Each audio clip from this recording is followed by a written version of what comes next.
So the ones that get kind of, I think it's highlighted in like blue. Yeah, I've only got the one. It just says first. Yeah, that means you can cast that spell as a second level spell, and it'll have some increased effect. Yeah, think of it like trying to upcast something. You can either cast it at a lower level to do a lesser effect, higher level to do something bigger and better. Gotcha. Scaling spells are really cool too because they're a little bit more versatile. And in general, you can always use a higher level spell slot to cast a lower level spell, like if you ever run out. So like it doesn't have to specifically be one of those spells. Those are just the ones that get benefit from doing so.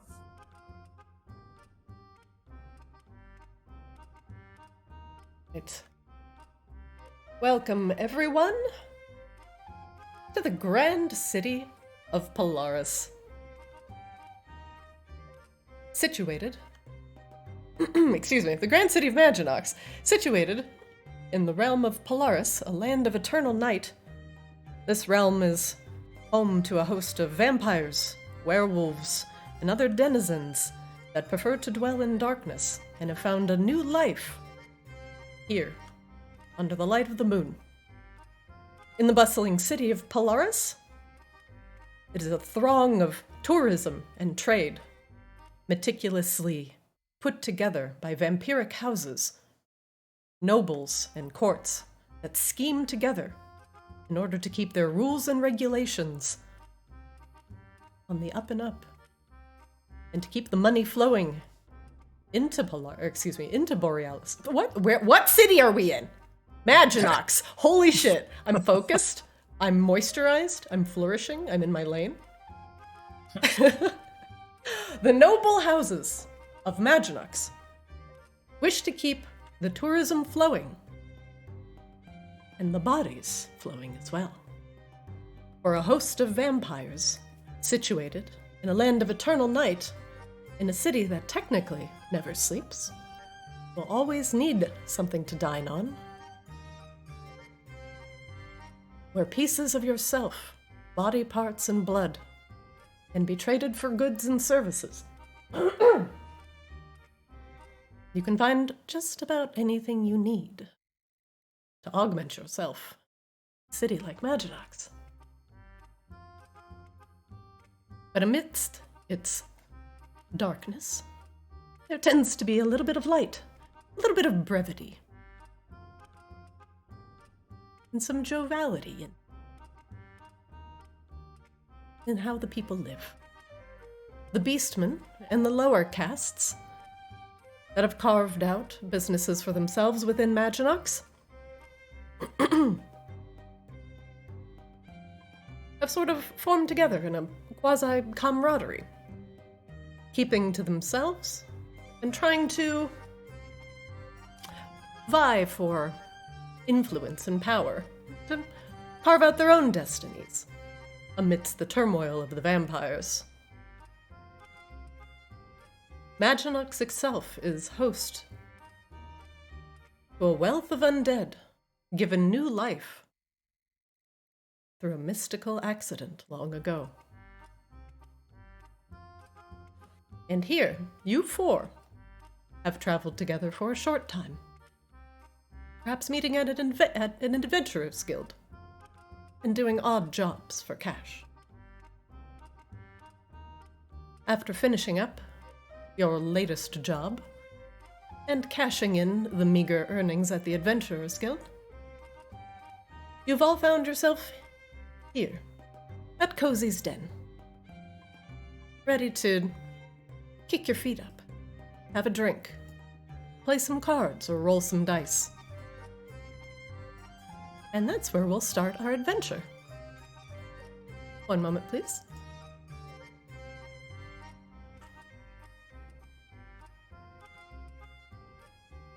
You may now move about freely as you open the door to Kozy's Den, a bustling local habitat.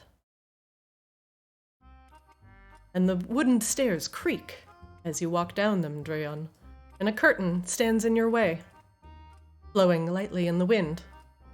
Although you can't see past it, you feel like you could just push past it without problem. And as you enter the den proper, you see a wealth of patrons sitting about. All of different sorts of backgrounds and shapes, colors and sizes. The mood is light-hearted, and an entertainer at the center of the bar is lightly playing a lute. Other patrons sit around at tables scattered around the bar, eating, conversing. A barkeep sits behind a thick bar towards the south end of the room. The barkeep appears to be a very stacked kobold. Top-heavy, wide-shouldered, tiny-headed, and even tinier-footed. He stands on a stool to take orders, and his arms are seemingly unnaturally long for his frame. Maybe he just works out.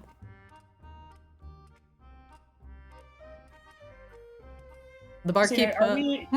Sorry, go ahead. Oh, sorry. So, do we have any jobs lined up that we know of, or are we kind of just like in between jobs right now? Right now you're in between jobs. Okay. So there's always more to do at the Adventurers Guild, but you also do know if there's work to be done, it is usually good or easy to find a spot of work at a local tavern. Kozy's Den is no exception. And would we have any gold on hand from existing jobs? Or Yes. Let's talk about your existing jobs.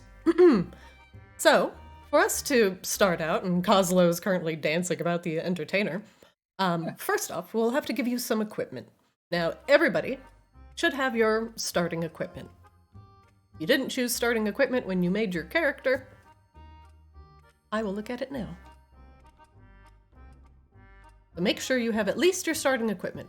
You should also have 100 gold, in addition to any gold left over from your starting equipment. Aside from that, from your previous job and your previous experience as adventurers, you being level 4, I will allow you the choice of either a +1 weapon or a +1 piece of armor of your choice. Cool. I'm gonna take a +1 glaive. Alright, Drian, you can add a +1 glaive to your inventory, and I will note that. Cool. Alright, so Drian takes the +1 glaive. And let's see, Azrael, would you like a +1 weapon, or would you like armor? Now, I know we did briefly talk about this, and you had a suggestion, which I approved, but please let the party know what you chose. Azrael chose armor. Alright, Azrael will choose armor. Kozlo, what would you like, my friend?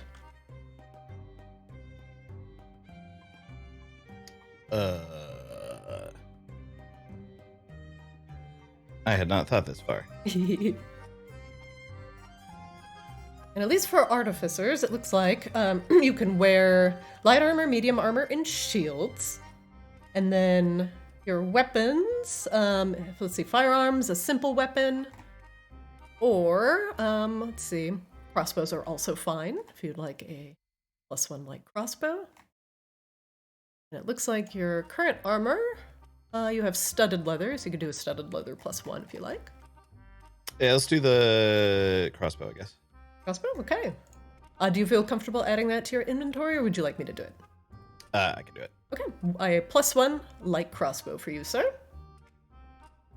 Let's say +1 light crossbow. Wonderful. Tugum. I'm going to choose the armor.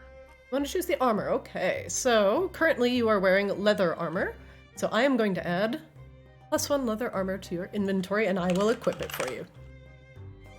Leather armor. I dress myself. I dress myself. Da-da-da-da.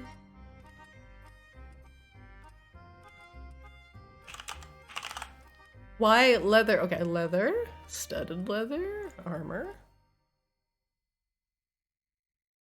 See, leather. Leather +1, thank you. Add to equipment. Whip. Alright, Tugum, if you refresh your character sheet, it should have your brand new armor class, a whopping 13. Hooray! The spoils of your previous encounter. Alright, well, now that we have you equipped, and don't forget your gold, you can feel free and gamble it away here at Kozy's Den. The barkeep greets you all warmly as you come through the curtain and begin to take in the sights and sounds of the inn. Ezreal steps to the where the light is, immediately stops, and just slides back into onto this table in the shadows. Okay. And starts talking, puts their hood up, and you can see you guys have all noticed this now at this point. Immediately starts talking with themselves. Very quietly. That's it. Rion is going to slam the bar, trying to get the barkeep's attention. Just slam it with his paw. The barkeep turns to look at you from the Minotaur he was conversing with just a moment ago. Oi, bruv, what can I get you? Have you been here before? If you like, you can have been a patron here before. Okay, just asking, because I'm assuming if they've been here before, then Drion and probably everyone else would know the menu. Is there a specifically hard drink that's well known around here? I know what, let's say this is your first time here at Kozy's Den. Okay. Give me your hardest drink. Alright, I'll give you something that'll knock your fuzzy little socks off. And he begins going behind the counter and making your drink. Drion just kind of grunts and waits for his drink. The Minotaur next to you looks down and gives you a polite nod. Drion kind of turns, stares, takes probably 3 to 5 seconds just looking him over, and then just gives a curt nod and looks back to the bar.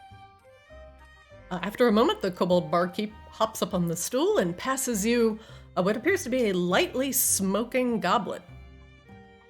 Drion doesn't waste any time for where it's been on the bar. He just actually takes it and takes a swig from it.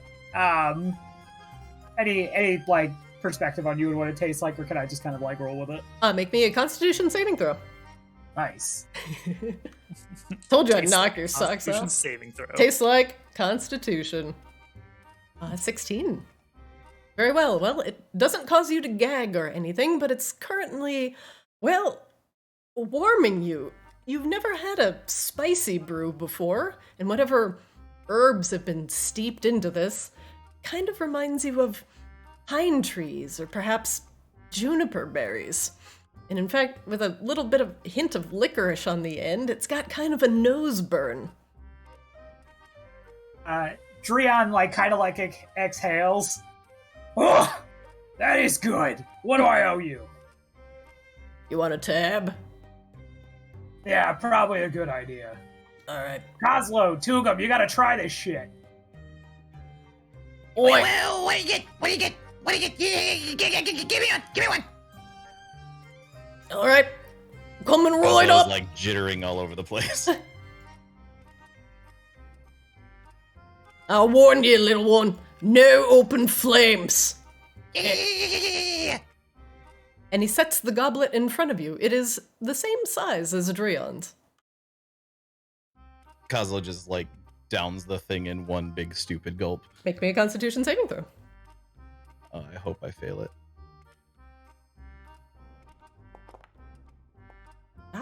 Whoop. Very good, Kozlo. Oh, did it go twice? Whoops. Did I? I just deleted the other one. 15. You taste the same kind of pine and juniper berries, perhaps a hint of licorice, and it's warm. But after a while, boy, howdy, you sure feel warm inside, even though you do kind of smell like a Christmas tree. And what do you think of that? It's great! Perfect! Thanks! Yeah, remember no open flame. Hey, what can I get for you? He regards Tugum. I'll just have 2 flagons of mead. All right, coming right up. The kobold begins pouring 2 tall and very foamy glasses of mead. And he passes them back to you. There you go. He eyes you up and down, and gives you a curious look. Oh yeah, are you an entertainer? Not today, I'm not. That's unfortunate.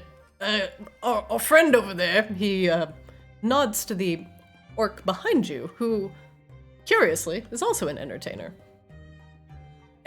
You see, he's got a little, well, his playlist isn't particularly diverse. I was thinking I could diverse it up a little bit. Are you sure I can't convince you to play a few songs? He, pulls out a gold coin. I got coin in it for you. Maybe later. I'm gonna take these 2 and walk away now. Okay. You take I eye the bartender with a suspicious look. Okay. You take your glasses of mead, and you scamper away. As Drion makes his way back to the bar, he sees Kozlo just spinning around like some mad dervish. Kozlo, quit it! You're gonna fucking knock someone over. No, we're good. We're good. Drion just fucking shakes his head looking down. Boy, it seems like that drink didn't slow down your friend any bit. He points at the goblin, currently rocketing about the den. They find something that slows him down anywhere ever. I want to fucking see it. Not sure it exists. He laughs. And does a little green guy like some dice games?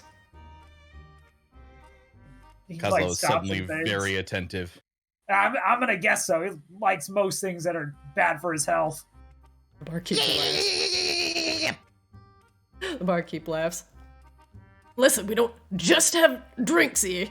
You go through the curtain on the left, and you can go get. Oh, you can go. Oh, wow. Kind of thing. I wouldn't take it personally. He's well,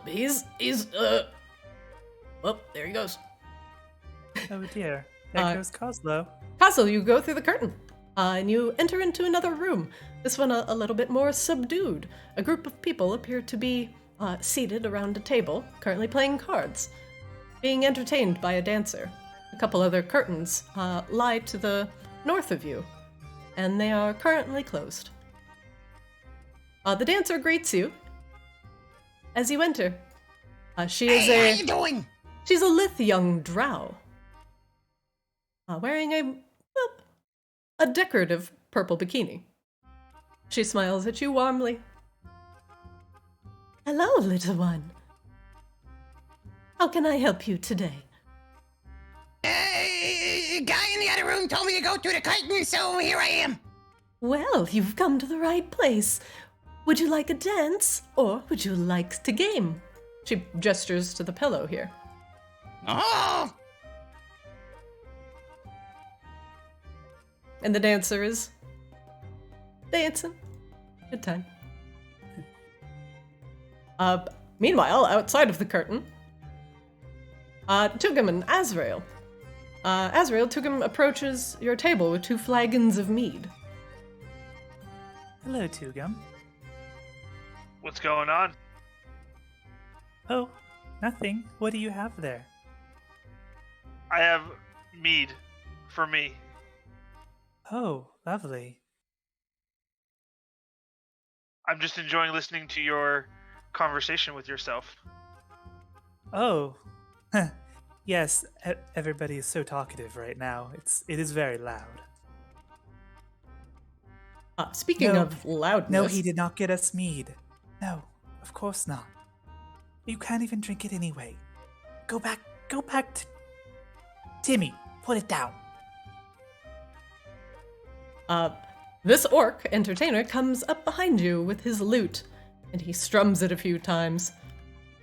And he begins singing. Azrael like turns very deliberately, but like head stays entirely level the whole time and just makes eye contact with him. Oh, goody. Music. Oh, she came through the curtain. She looked kind of wrecked. He got a couple of meads and not one for her. He goes around to them. Oh dear. Why He's not would you very do good, is he? something so rude? Get your friend a drink at the bar. He points at the bar. It's a terrible song.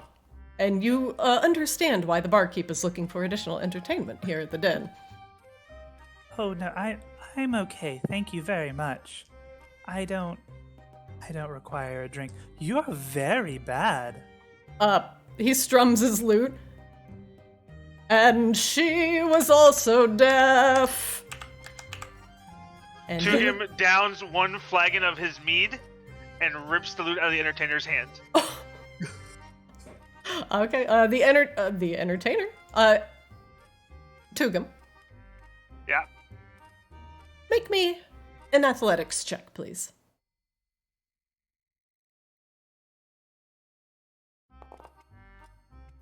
Okay.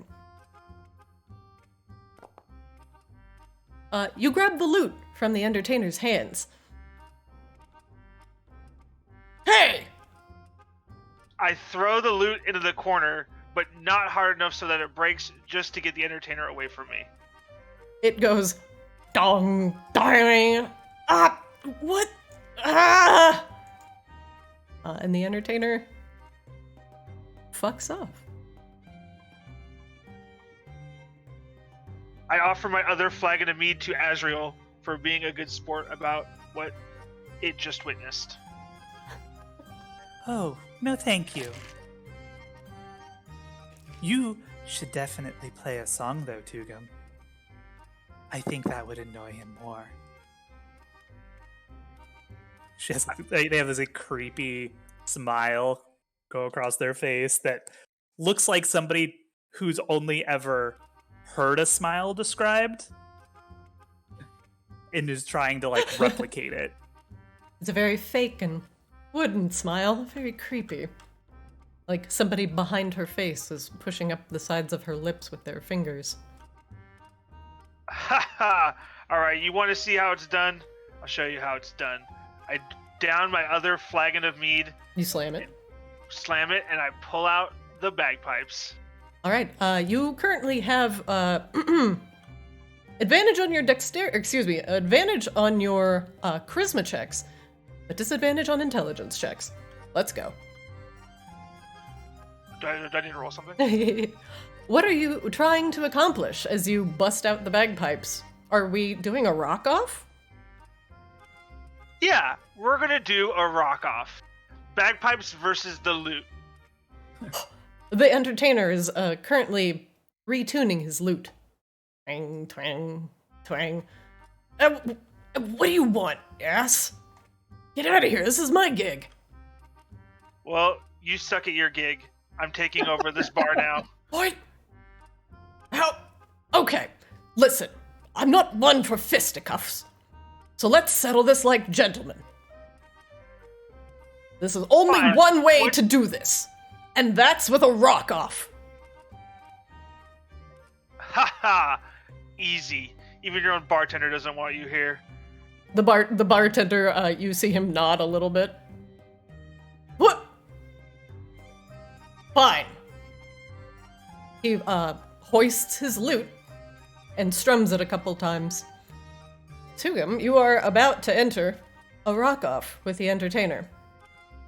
You will have to get more successes in a limited amount of time, plus you'll have to win over the hearts of your audience as well with your performance.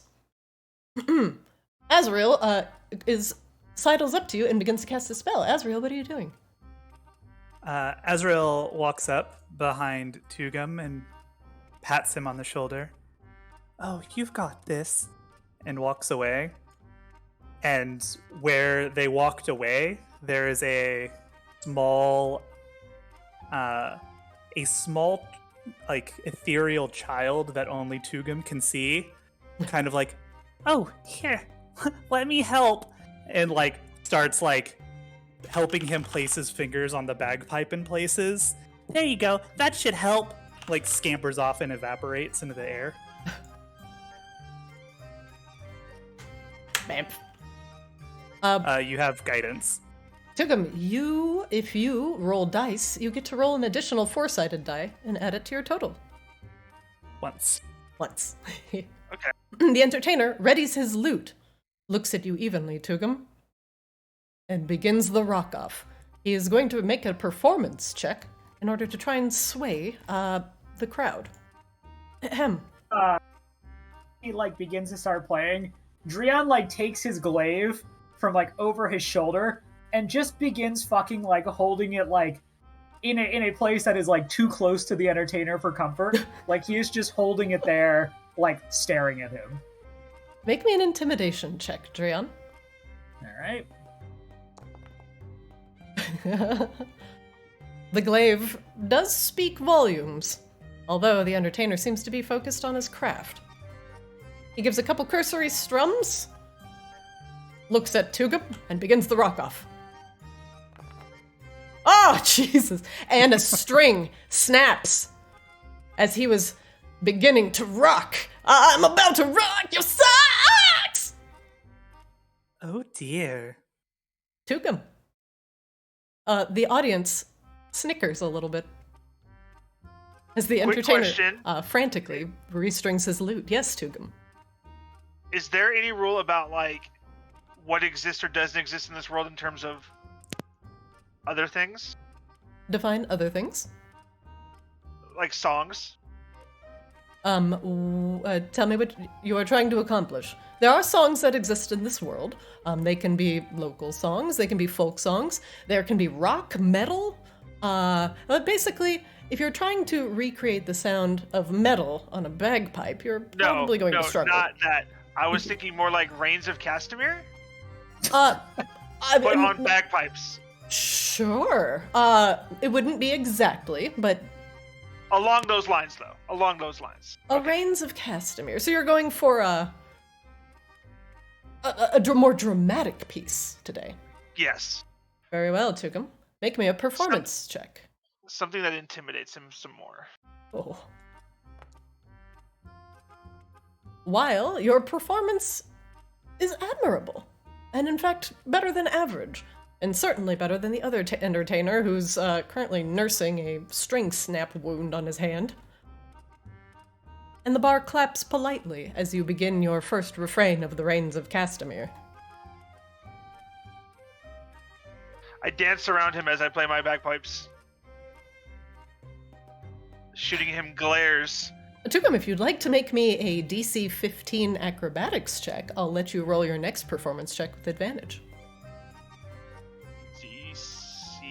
No, what am I doing here? Acrobatics check. And your difficulty is 15, so you're trying to hit a 15.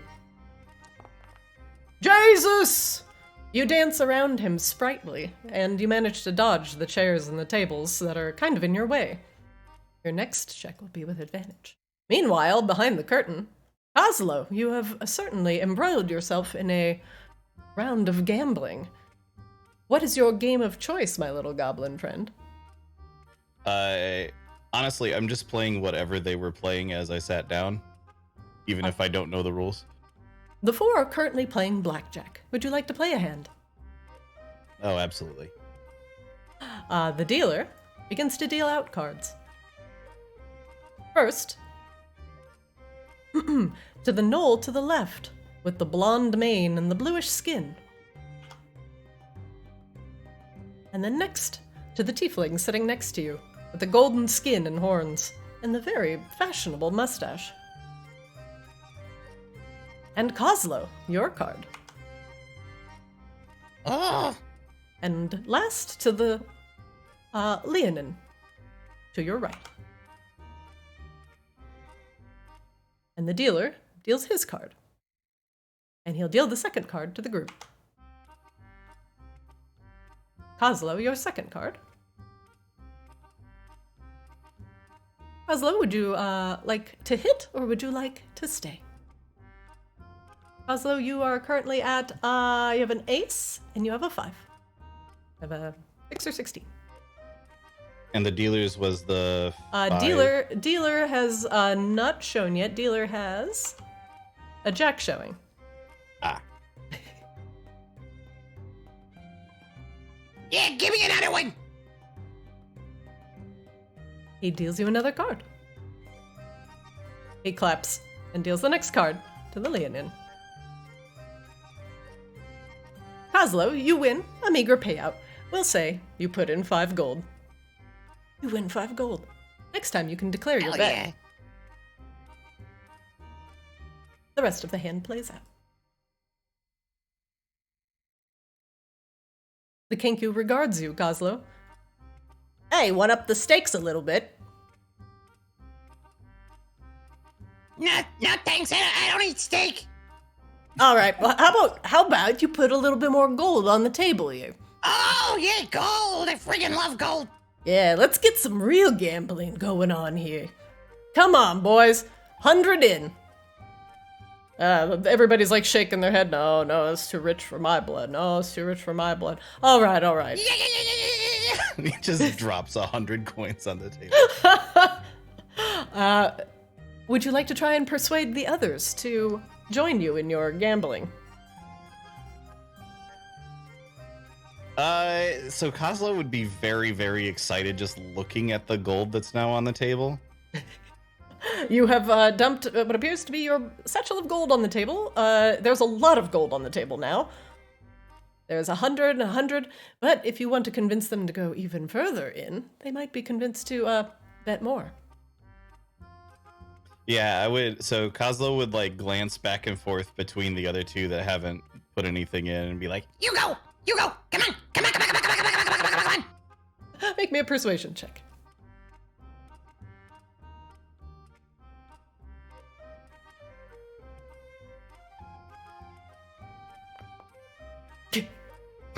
That tracks.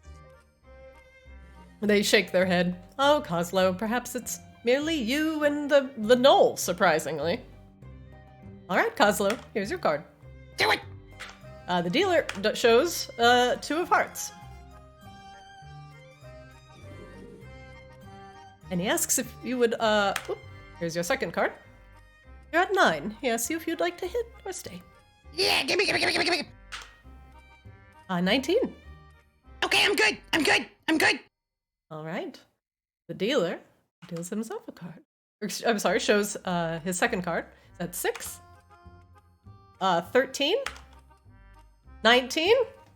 You get your money back.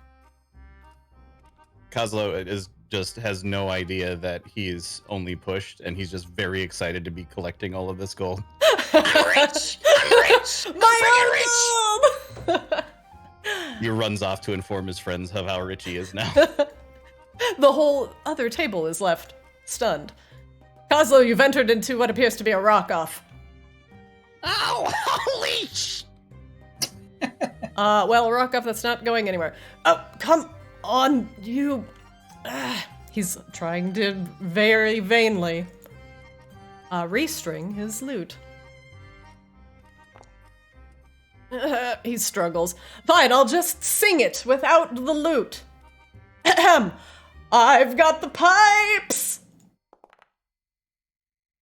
Tugum. He does have a little bit of pipes and carries a tune even without, well, his terrible, terrible lute. Perhaps it was holding him back this whole time. Tugum beat an 18. Or sorry, 15. You also have guidance. You can add another d4 to your roll. What do I have to roll? Performance. Performance. You also have advantage on this one, right? You do have advantage. So roll twice. Take the better number. Okay, I'm at 10, and then roll a d4, and then add that to your total. That's perception, not performance, the second one. Yep, roll performance one more time. Okay, so, and then add a d4. You're trying to hit 15, you need to roll a 4. Where's a d4 at? You can either type / roll 1d4 in the chat, or hit the triangle in the bottom of the Foundry. You can have all the dice are down there. Oh, so close. You try and outsing the entertainer, countering his lungs with yours. But he just sings a little bit louder and drowns you out. I nod and I put away my bagpipes, and in exchange I pull out the war gong. The entertainer blinks. Oh, what is that? I shoot Drion a look from his earlier intimidation, and I start to beat the drum over the sound of the entertainer singing. Okay, you have imposed disadvantage on the entertainer's next roll. Tugum, give me one more performance check. And the entertainer will roll twice and take the worst roll. Go +2. Okay, here comes the second one. Okay, he takes the 12, so you have to beat a 12, and you rolled a 17. The war gong, a rather unique instrument, does indeed was it what it says it does, and gongs throughout Kozy's den with a loud splash. The entertainer, frustrated, lootless, and his voice cracking, begins to leave with tears in his eyes. Woo-hoo. Goodbye. You were truly terrible. Tugum, you... Good job, Tugum. I didn't want to have to actually cheat, but I would have. Tugum, you have beaten the other bard entertainer, and the barkeep tosses you a small satchel of gold. Well, that was different. Do you take the satchel of gold? I take the satchel of gold and buy a round of drinks for Drion, Kozlo, and Azriel. Okay. You gain 5 gold.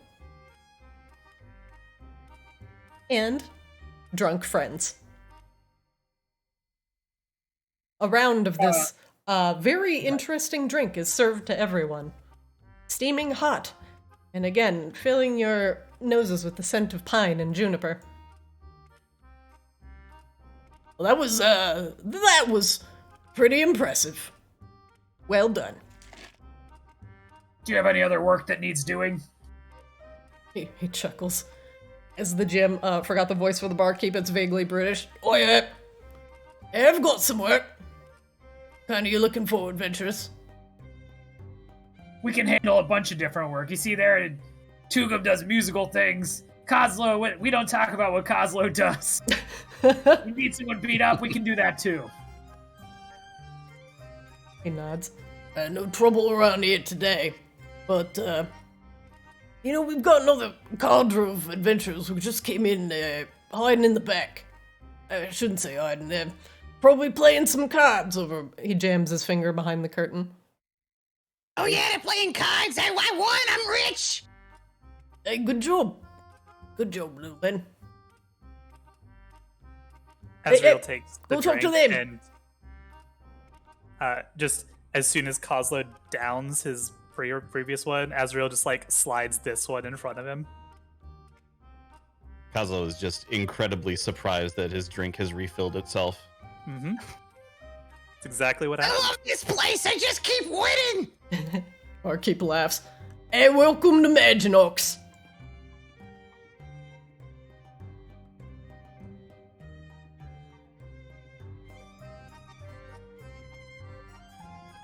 The dancer dances. I like her dance. Hello. Hello. Please have a seat. Please get comfortable. Drion looks at the one seat, looks at Azrael, Tugum, and then sits down. The adventurers sitting around the table regard you all and welcome you, and add more pillows to the circle around their area. The lion here gets to his feet.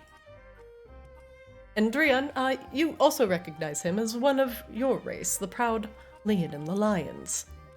And this one appears to be bedecked in some sort of ranger-like armor, full leathers, a bow strapped across his back, multiple daggers at his waist.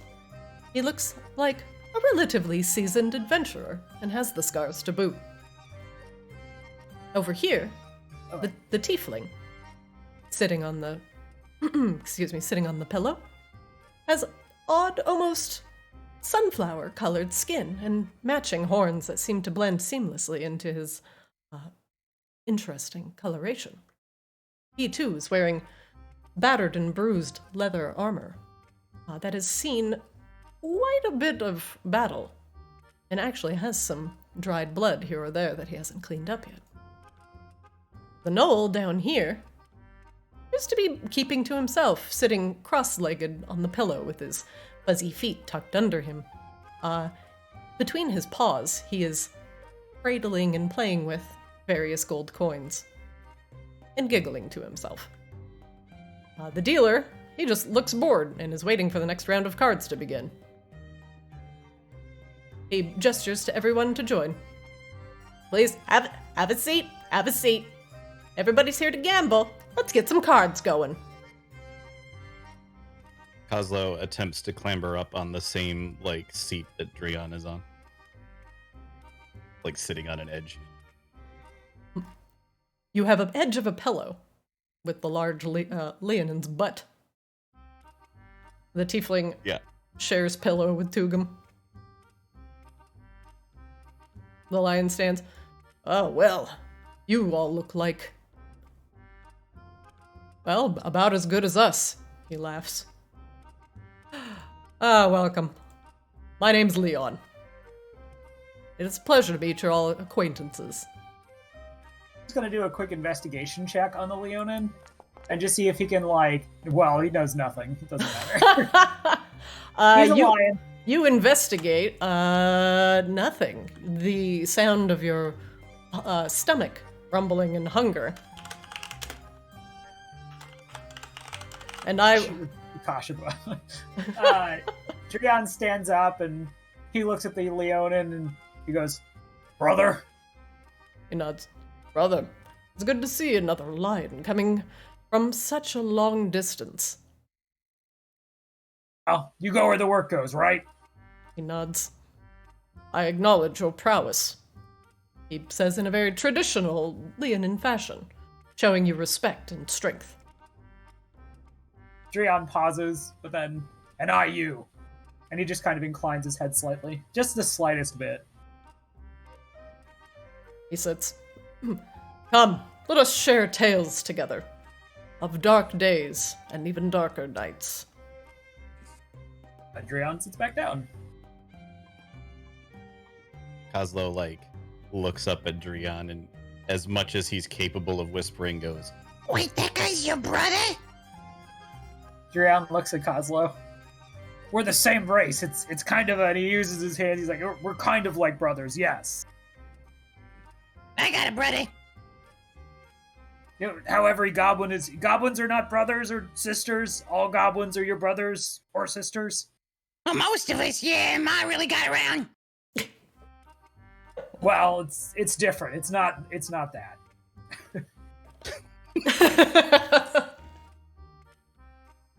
Leon coughs politely into his hand. Well, it is good to see fellow adventurers and aspiring heroes in hale health and good company. First off, let me offer everyone a drink. Would anyone care for a drink? He says with utmost politeness. And he gestures for the dancer and points at Kozlo, and she leaves. There, now that we have the hospitality, let us go around and share our names. He places a fuzzy hand to his chest. As I mentioned, my name is Leon, of the clan Fearstrider. He gestures over to Azrael. Oh, we are Azrael. Azrael, an honor and pleasure. And you, he gestures at Kozlo. Kozlo, attempts to stand up and puff his chest out as much as his little goblin frame can allow. Kozlo Greenfinger at your service. He nods. An honor and a pleasure. Young Greenfinger. Yeah. He sits back down. He nods at Drion respectfully.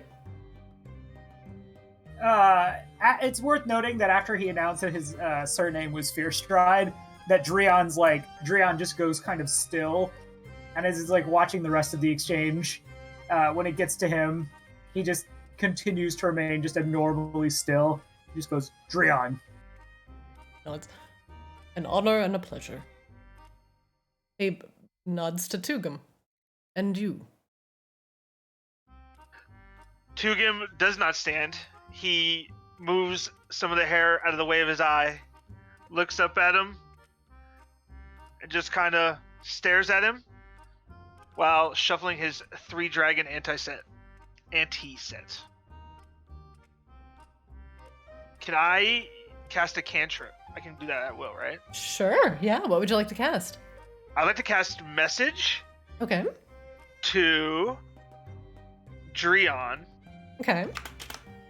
And then, do I just say it out, or is it because it says only the target hears?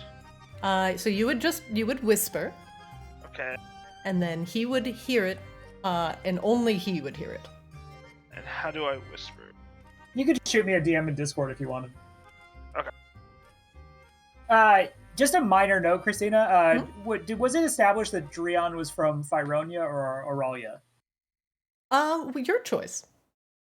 Okay, we'll just say that it's Fyronia. Okay. Fyronia, you would understand that the Fierce Strider is a tribe from Fyronia. Yeah. Okay.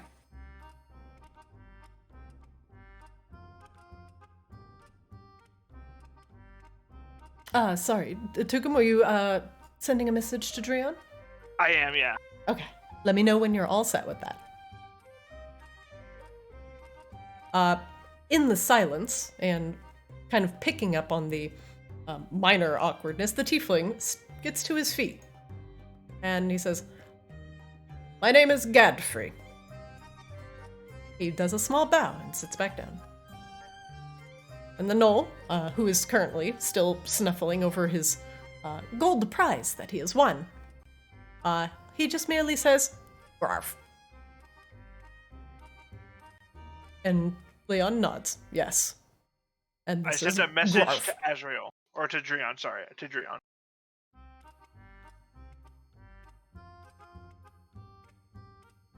Yeah, so Drion can't message you back. So You can as part of the spell. Oh, okay, never mind. Then I'm just gonna respond to Discord real quick.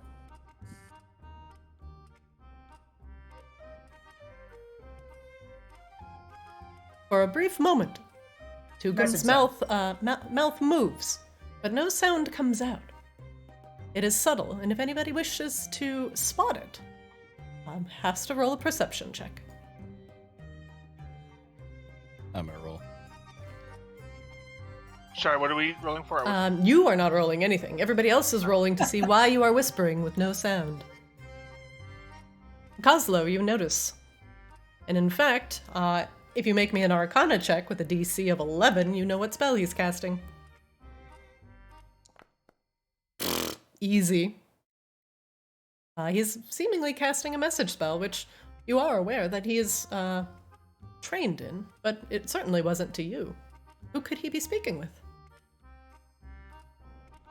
Would I see Drion's mouth moving as well? Does Drion respond? Drion did respond. Does Drion try to attempt the fact that he is moving his mouth?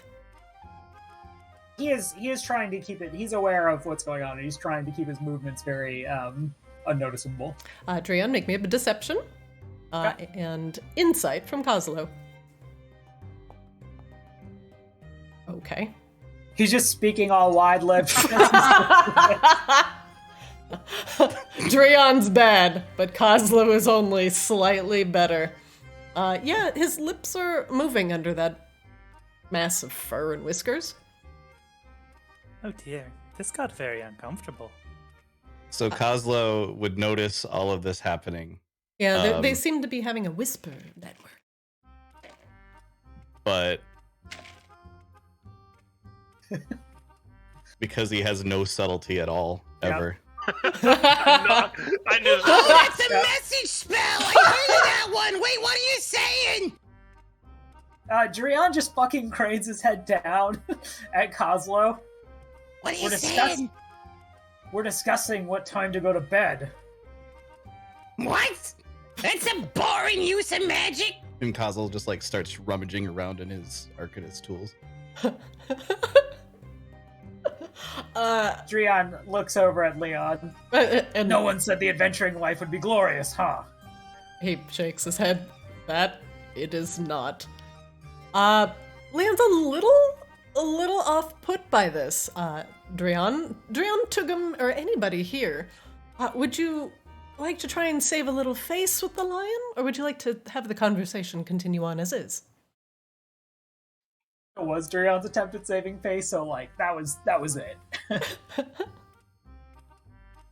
All right, the conversation. Either I disregard his feelings over my own. Understood. He sits back down on the pillow, and his brow furrows for a moment before speaking. Most assuredly, and forgive me if I am being presumptuous, but I am assuming you are all here because you are looking for work. And perhaps a bit of gold to line your pockets. Kozlo immediately perks up. It's where it's probably like it might be a subtle thing, but it's probably some people may pick up on the fact that Drion was very keen to get work initially in the other room, and now he's like, hesitating to answer.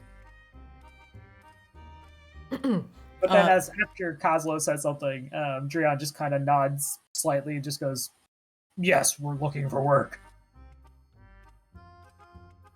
He has Depends on the job, buddy. Yes, of course. We would not want to do anything that would tarnish your stellar reputation. Wait, since when do we care about what the job is? He coughs. Is that a new rule? Did I miss that? I'm sorry. Also, since when do we care about our reputations? Drion again just looks at Kozlo and just icily, "You're right." And then he looks at Leon. "We'll take any work you have." The knoll in the corner.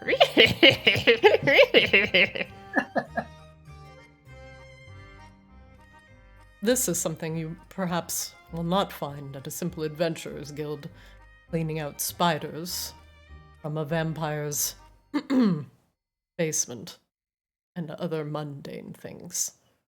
This is a bit darker, and something that deals with the darkest parts of Maginox. He leans forward, almost dramatically, across the table, looking at you all evenly. Are you sure you're up to the task? Kozlo nudges Drion a little bit. It's like, See, look, we're getting the good jobs now. I'm negotiating. Akash, God damn it, Akash, but Drion, Drion is going to nudge Kozlo back, but harder than he intends to. So I'm gonna make an athletics check, I guess. Okay. Contested athletics, please. Kozlo, you're attempting to be shoved. Kozlo, you critically succeed, and you can shove Drion instead. 5 feet in any direction. In fact, you could just karate flip him onto the table if you wish. So Kozlo isn't directly trying to push Drion back. Kozlo just becomes aware that he's about to fall off of the pillow, and so grabs a hold of the pillow and yanks on it in a really awkward way so as to make Drion fall the other direction. Drion, you fall off the pillow and you are you're prone. Sorry, not Okay, paralyzed. Would you let me do an athletics check to see if I right myself before falling on the ground? You're a cat. I'll allow it. Okay. I'll allow it. You save face. Okay, so Drion, as he's falling, actually basically stops himself and stands up, trying to look like this was intended, and looks at Leon and goes, "There's no job too difficult for us." He nods. Azrael's gonna insight on Leon. Is he blowing smoke up our ass? One more.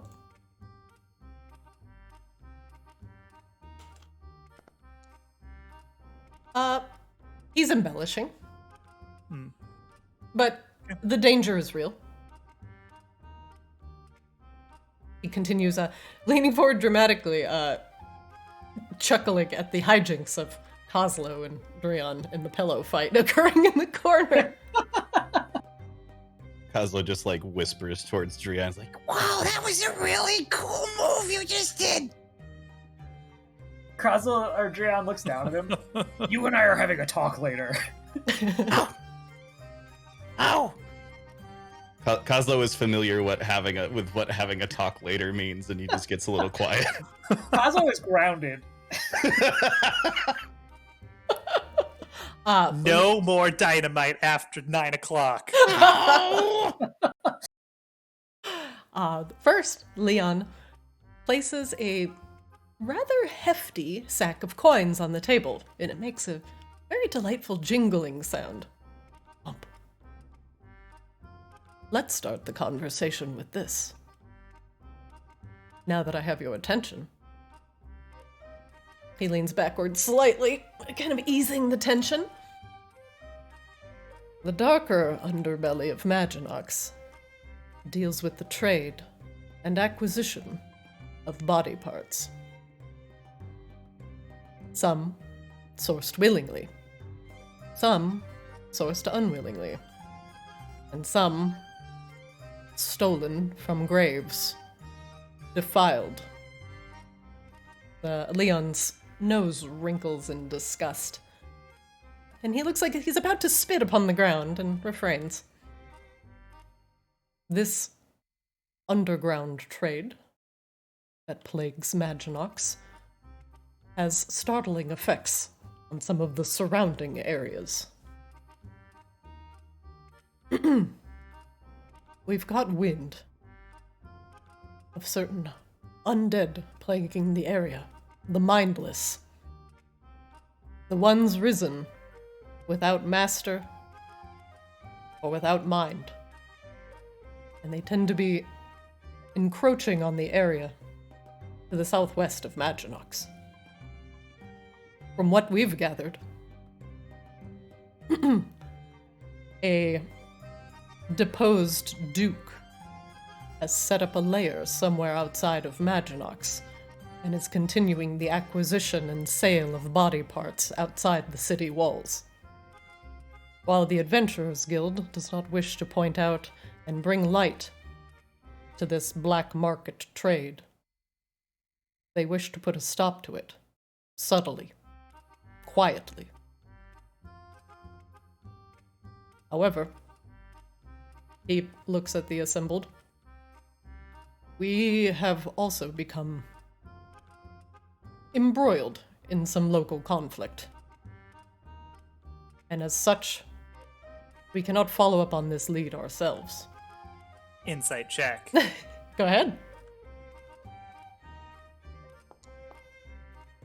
That is a falsity. That is a falsity. That is a not truth. He sits back down. And so, he gestures. We can provide the information that you need to go clear out this fetid rat's nest and dispose of any unwanted vampires or undead that may be lurking within. What do you say, adventurer? There's a hearty prize in it for you. Can you tell me of the Duke's position? He nods. The Duke recently was pushed out of favor of some of the other houses because he has been very loose-lipped and careless with his acquisition of parts. He was once, in fact, a somewhat renowned healer, and has instead taken to excuse me, has become more reclusive as of late, and has taken his art of healing into darker directions. After some of his experiments have come to light and tainted the word, the name of the houses he associated with, the houses banished him.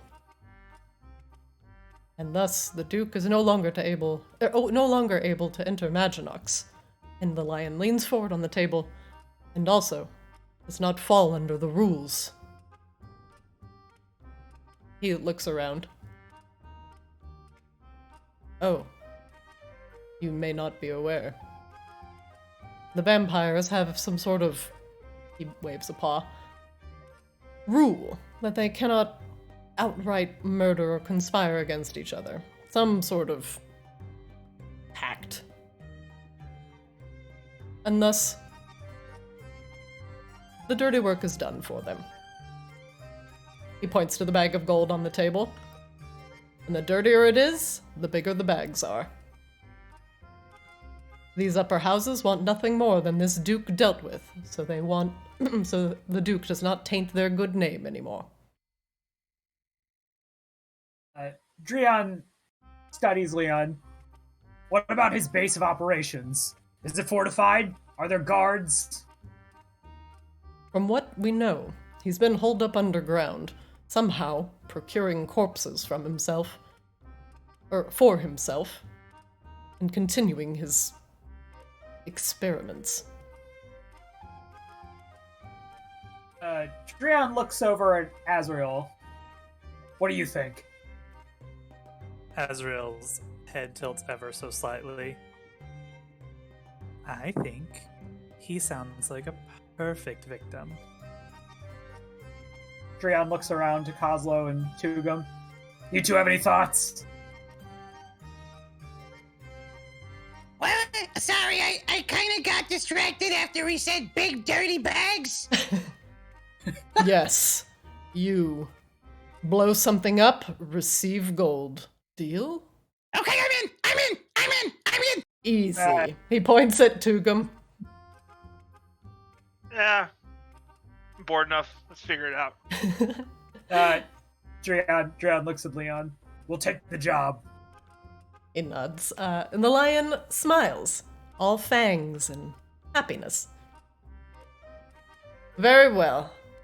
He laughs. Another round of drinks for my friend, as the dancer returns with a full round of drinks for everyone. Cosmo should be getting good and drunk because every drink he downs just magically rematerializes as soon as he's finished. He's also very tiny. Yes. I'll have been around Drian long enough to know that normally when there is a scantily clad woman around, like, that's what Drian's looking at. But you notice this time around, like, Drian is still just, like, laser focused in on Leon. So, Leon looks at Azrael. Leon, you mentioned being embroiled in some politics. What did you mean by that? He waves his hand dismissively. Nothing that should concern you. But I did want to be forthright into understanding that this will be dangerous. He appears to be what you would traditionally call blocking and bridging. God damn it, he's got a great PR manager. My god, this man blocks and bridges like a fucking champion. Tell us about the new game, Leon. Oh, we don't want to I'd love to do that right now, but yeah, really want to focus on this expansion, Yeah, but I got undead crawling out of my ass. It hurts. It hurts. Just the Hulk Hogan brother. Brother. Kozlo, make me a wisdom saving throw. Me? No, I'm just joking. More like a sanity check, but we don't have those in D&D. We should. Well, good. Now that we have some fellow brave adventurers, Let us drink and toast. He lifts up his I don't glass. think you can drink toast. It's bread. Drion ignores that and like holds up his goblet to Leon, but you notice now he's also like looking around at everyone else assembled. Leon also is looking at the assembled. To profitable friends, and safe travels. Does anyone nods, chooses it. Leon clinks glasses with Drion. Drion quickly downs his drink and puts the empty goblet on the table in front of him.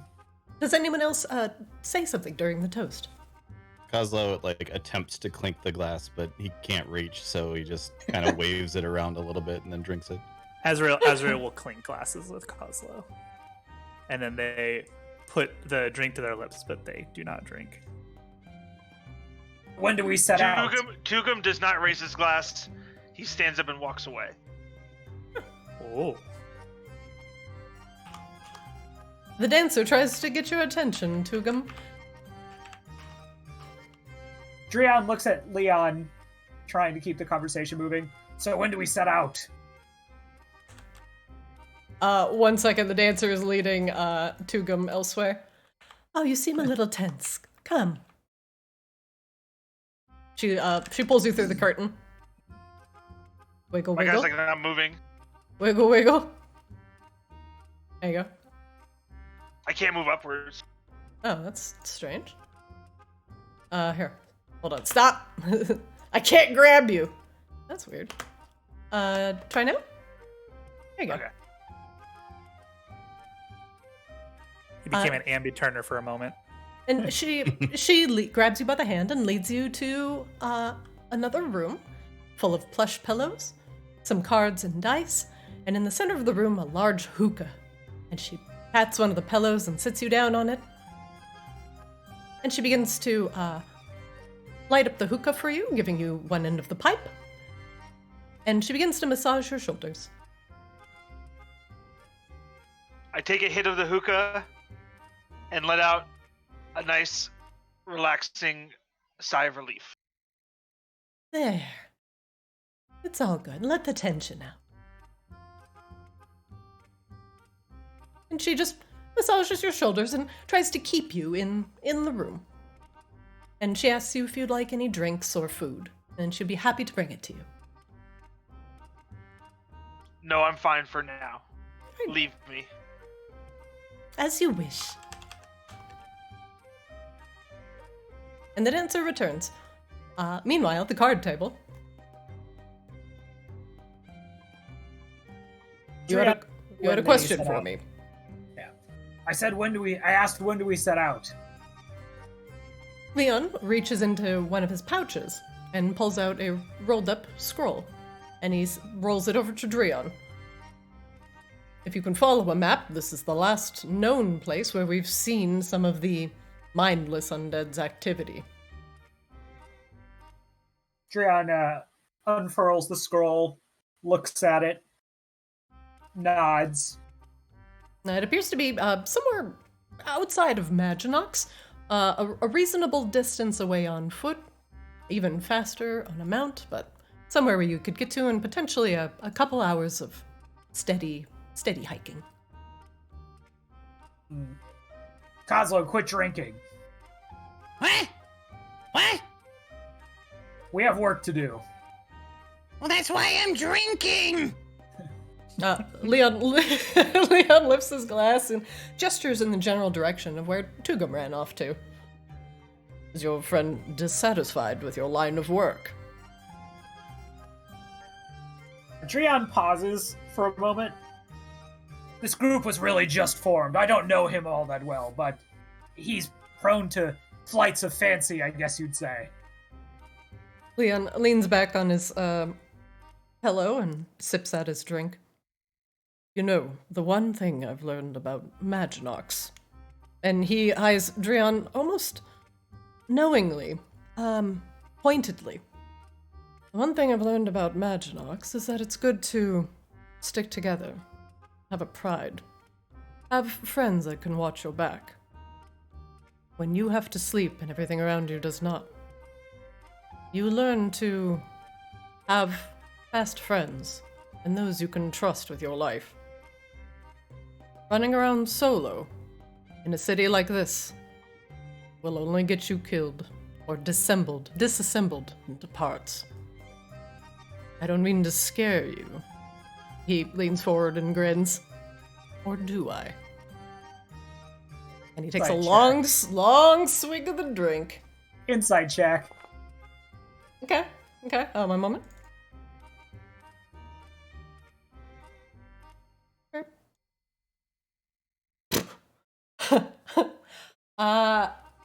Leon is attempting a little bit to razz you. Perhaps, he knows something.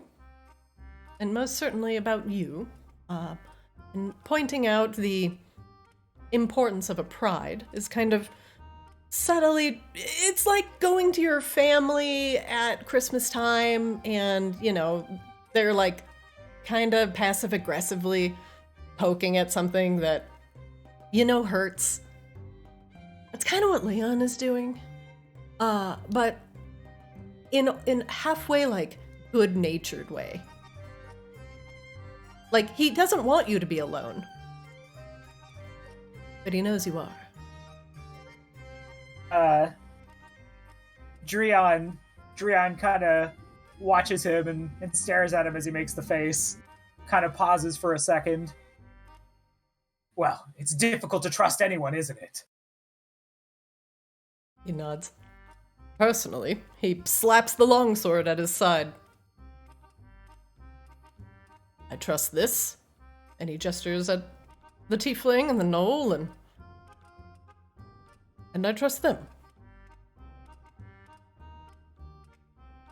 Can you say the Drian same? had, like, almost kind of forgotten that the others were there, and so, like, again, he kind of just, like, not, like, quickly like he's scared, but there's, like, a measured approach to how he, like, looks over the dealer, the gnoll, and the tiefling, and then looks back to Leon and just kind of nods. The dealer's, like, shuffling cards, like, doo-doo-doo-doo, tweet, just a birdie. At the comment and, like, patting his longsword, like, Azrael just kind of, like chuckles to herself. Oh, sorry. Apologies. Alexi made a joke. Leon looks over and, like, kind of distractedly is like, what was the joke? It was quite good. It was about your sword. They just smile with that creepy smile. Leon almost looks like he wants to ask you to tell it, and then looks at you, shivers, and just says, never mind. Would you care to play some cards? He gestures down at the table. Or would you like to get a leg up, perhaps, on your quarry? I see no reason to tarry. If we can get a move on, then we should get a move on. I appreciate your... Sorry, GM is brain farting. I appreciate your willingness to get this done. Drian just grunts. Kozlo, Azrael, let's go. We haven't. No. Should somebody fetch Tugum? Drian does not even say goodbye. Like, he just, like, gets up and there's, like, he's moving quickly to get out of here. Oh, Leon watches you go. Have you Kozlo seen has forgotten Tugum exists. Oh no! Drian walks up to the barmaid. Have you seen an orc walking by? Tugum. No, I haven't. Are we out of here? Yes, we are. We are about to go murder the thing for the sketchy lion in the corner. As I walk out behind Azrael, I stop by Leon, Okay. and I want to do an intimidation check Okay. by saying, I don't know what you're lying about, but I know you're lying about something, and I want to just, like, and then when I find out, I'm going to come back for you. Make me an intimidation check, please. Okay. 17. Leon, who was a bit of bluster before, seems a little bit deflated under the seriousness of your words, and his little tiny round ears flatten ever so slightly. I wish you safe and prosperous travels. And he turns back to the group. Where were we, gentlemen? Another round of cards. For your sake, I hope I don't, and I walk away. Damn. Damn. Damn! Drian sees Tugum, nods, and makes for the exit. Oh, Tugum. For the Yes. record, he was lying about many things. I just nod in agreement with Azriel. So, worth noting, what Drian would like to do is step out into the street with his comrades. I don't know, Christina, if you were like planning on like having us kind of teleport to the place, but like Drian first wants to just get out of the establishment and get back onto the street. Sure, I will put you on the streets. 1 moment, please.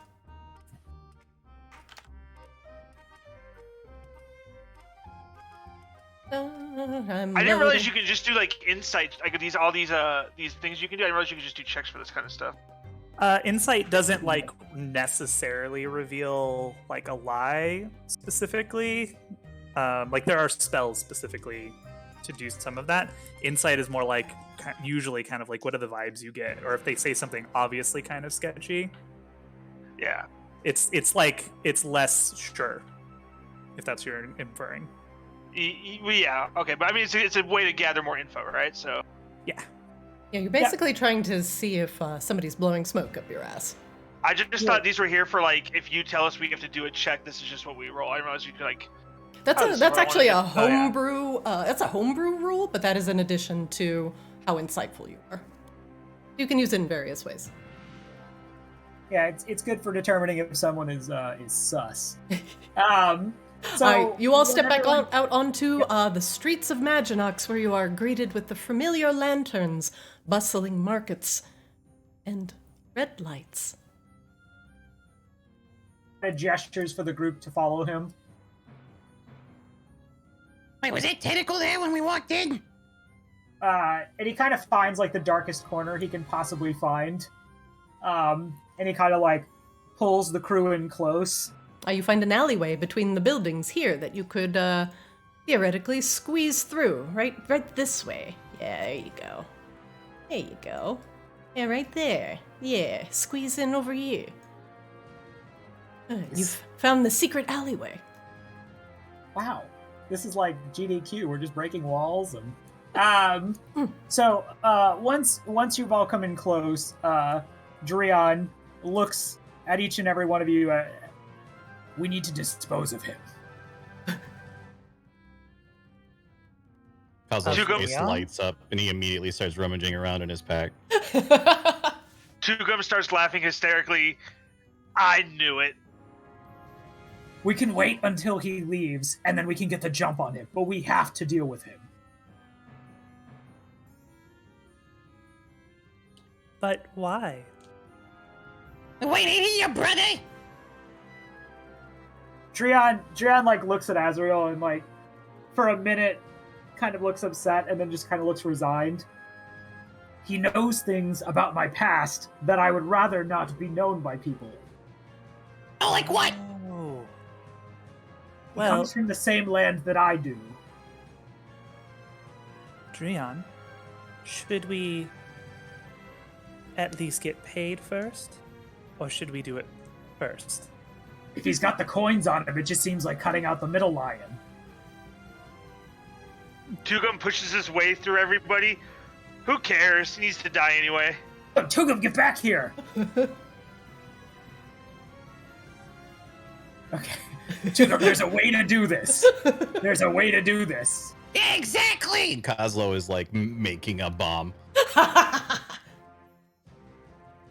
Kozlo is busy tinkering and Okay, actually making okay, a bomb. Drian like watches this whole thing just like unrolling in front of him. Okay, I just need a second. Let me think. 1 second fuse. Got it. What's her Damn, this is Asriel's right. What if they leave? What if one of them... Okay, yeah. He's like puzzling this out in real time. Okay, we do the job, we get the gold, and then we get him. Well, because what if he leaves and he doesn't have the gold? What if somebody else has it? Okay, Asriel's right. We do the job, and then we get him. Is everyone good with that? Do I still get to blow him up? Kozlo has like Eventually. a half completed bomb. Yeah, eventually. Okay. Takes it back apart and puts it back in his. What if when we kill him, we assume whatever position him and his group have taken? That's fine. Beyond, all I'm asking for is that we kill him. Whatever we do after, that's fine. Tuga wants to know why everybody's asking so many questions. The guy wants him dead. We want to kill him. I don't see why there needs to be any more conversation. Tugum, do you like money? Yeah. Gets me by in life. Yeah, we need the money. And if we jump him, he might not have the money. And if he doesn't have the money, good luck us getting another job. So what you're saying is we blow up the other guy, and then we blow up this guy. I'm in. Yeah, you wouldn't get to blow up more guys in this scenario, Kozlo. But you heard... Making 2 bombs.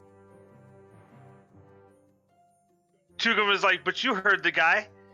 This place deals in body parts, right? How much are lion body parts worth? Jan just fucking tilts his head like, what the fuck? What the fuck?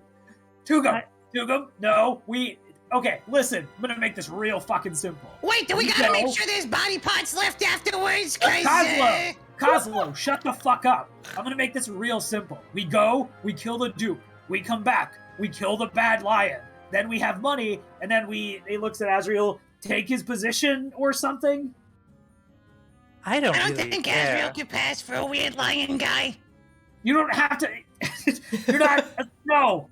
Okay, we're going, he like pulls out the scroll and he like holds it out like unfurled in front of the group, and then he like points at it like losing patience. We're going here. By the way, who in the group has halfway decent survival? Azrael has very good survival. How do I know if I have that or not? It will be on your character sheet. So as a bard, you're going to have half proficiency in pretty much everything, because bards are generally good at literally everything. But survival is on your character sheet under your skills. It's the very last skill. Your survival is +3. It is wisdom based. Azrael is higher. So Tugum, you've read some maps in your age. Azrael, you have studied maps, in fact. Passable cartography. So Drian continues pointing at the place on the map. So this is where we're going. I'm assuming at this point that Drian, like, these people have worked together enough to where, like, they would each kind of have, like, an understanding of what each other is good at, especially for past jobs. Like, it stands to reason that Drian would know that Azrael is basically a cartographer, or at least, like, a semi-decent cartographer, so that's how I'm playing this. They seem to know their way around places. Yeah. Okay. Particularly Azrael, around Metchnox. can you all get us here? Well, let me see. Hands They take the map over. They take the map. Make Is me it just a map? It is. Make me a survival check with advantage.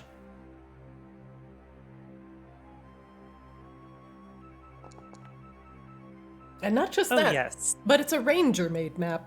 It's actually quite good. It's even topographical. It's actually so good you would have to be incredibly stupid not to figure out where this is. It's almost too good. Kozlo looks up at the map and has no idea what he's looking at. Almost too good, as in like we might be being set up between Yeah, like the this is insights. clearly a trap.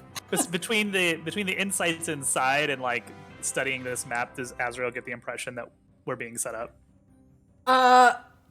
Azrael is definitely getting the impression that something suspicious is happening here. And whoever these adventurers have decided to rope into whatever scheme they have been doing, well, Shrug. He does have money. Tugum grabs the map from Azrael and looks at it. The map appears to be a place outside of Maginox, relatively far to the northwest on foot, about 2 hours out. Okay, I'm trying to think about how I want to do this here. So, the odds seem too good to be true. I have, I'm now trying to decipher the area that we're going to be going through, to see the fuck, I don't know here.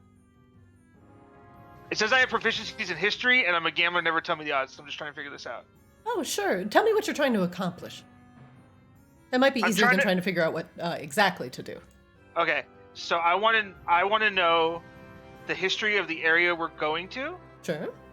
And then also I want to be able to tell why it's too good to be true. Okay. Like I know that it's too good to be true. Or at least I think I know it's too good to be true. Tugum, make me a history check. Unfortunately, in this area, you feel like, specifically this area, it actually doesn't have a lot of history. It's a relatively wooded area and undeveloped outside Maginox. You're not even aware of any beast tribes that have settled there. It just seems like forest for all you're aware of.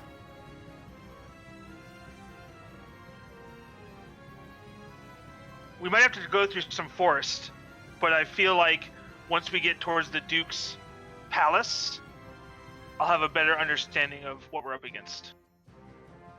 Yeah, obviously we're going to scout before we go in. That's just basic shit. Okay. Any concerns about this then? Are we good? We're going? Yes? Well, if what they said is true, which we know it's not, I think the Duke needs to die anyway. But the question is it's a question of sequencing. Does the Duke die, or does the Duke die before or after the other lion? I guess we find out on the way. Okay, let's go then. Dreon walks out and then immediately performs just a very overt and visible perception check. All right. Dreon, you exit the alleyway and you look to and fro. What are you looking for? Signs of the other adventurers. You look suspiciously to the left, to the right, and you see no sign of the adventurers in the crowded street. Well, okay. Dreon is going to follow Azrael in the direction of the bad place. All right. Do you all go to the location on the map?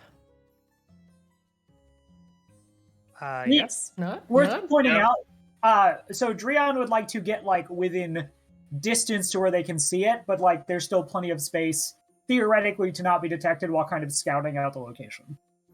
Oh, okay. From what your location says specifically on the map, there is a single specific tree you need to find here. And by pulling the branch, it will reveal stairs that go down.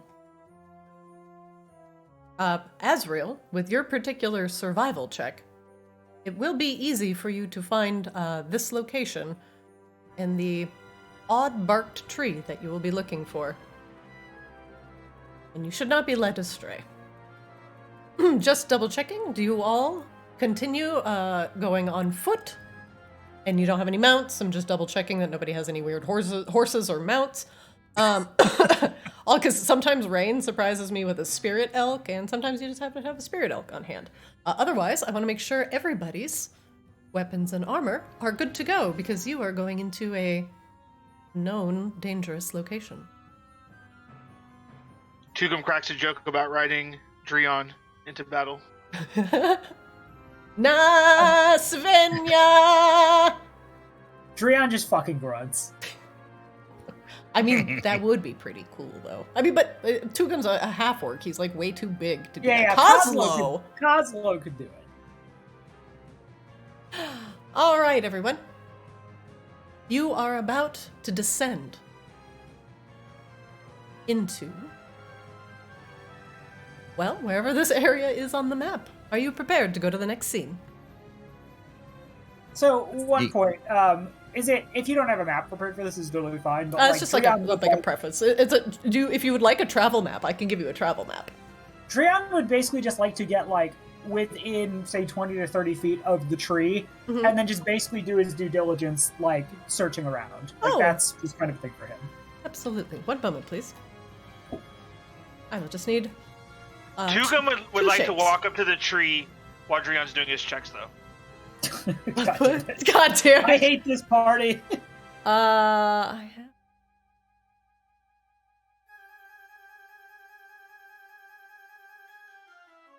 Here you are.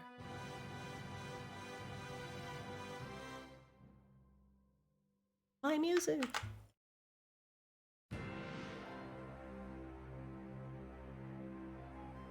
All right.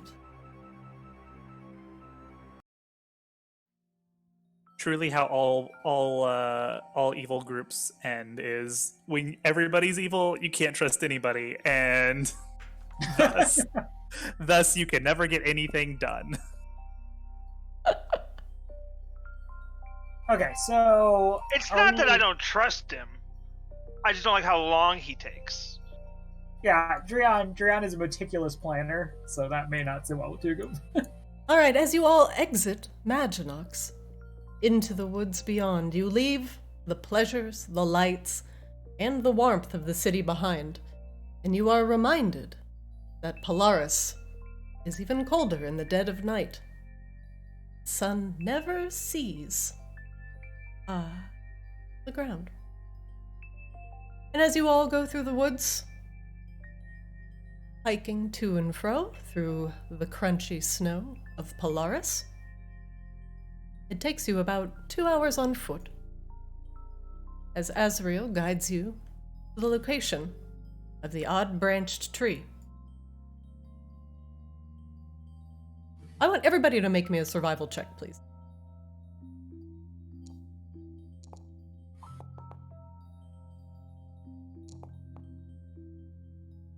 Wow, that's a lot of nuts. That's a lot of absolutely terrible survival checks. 14 for Drian, 1 for Kozlo, 8 for Tugum, and 16 for Azrael. Azrael, you know this area, well, a little bit better than the others. And you've been guiding your friends away from some of the warg caves that you know have been in the area.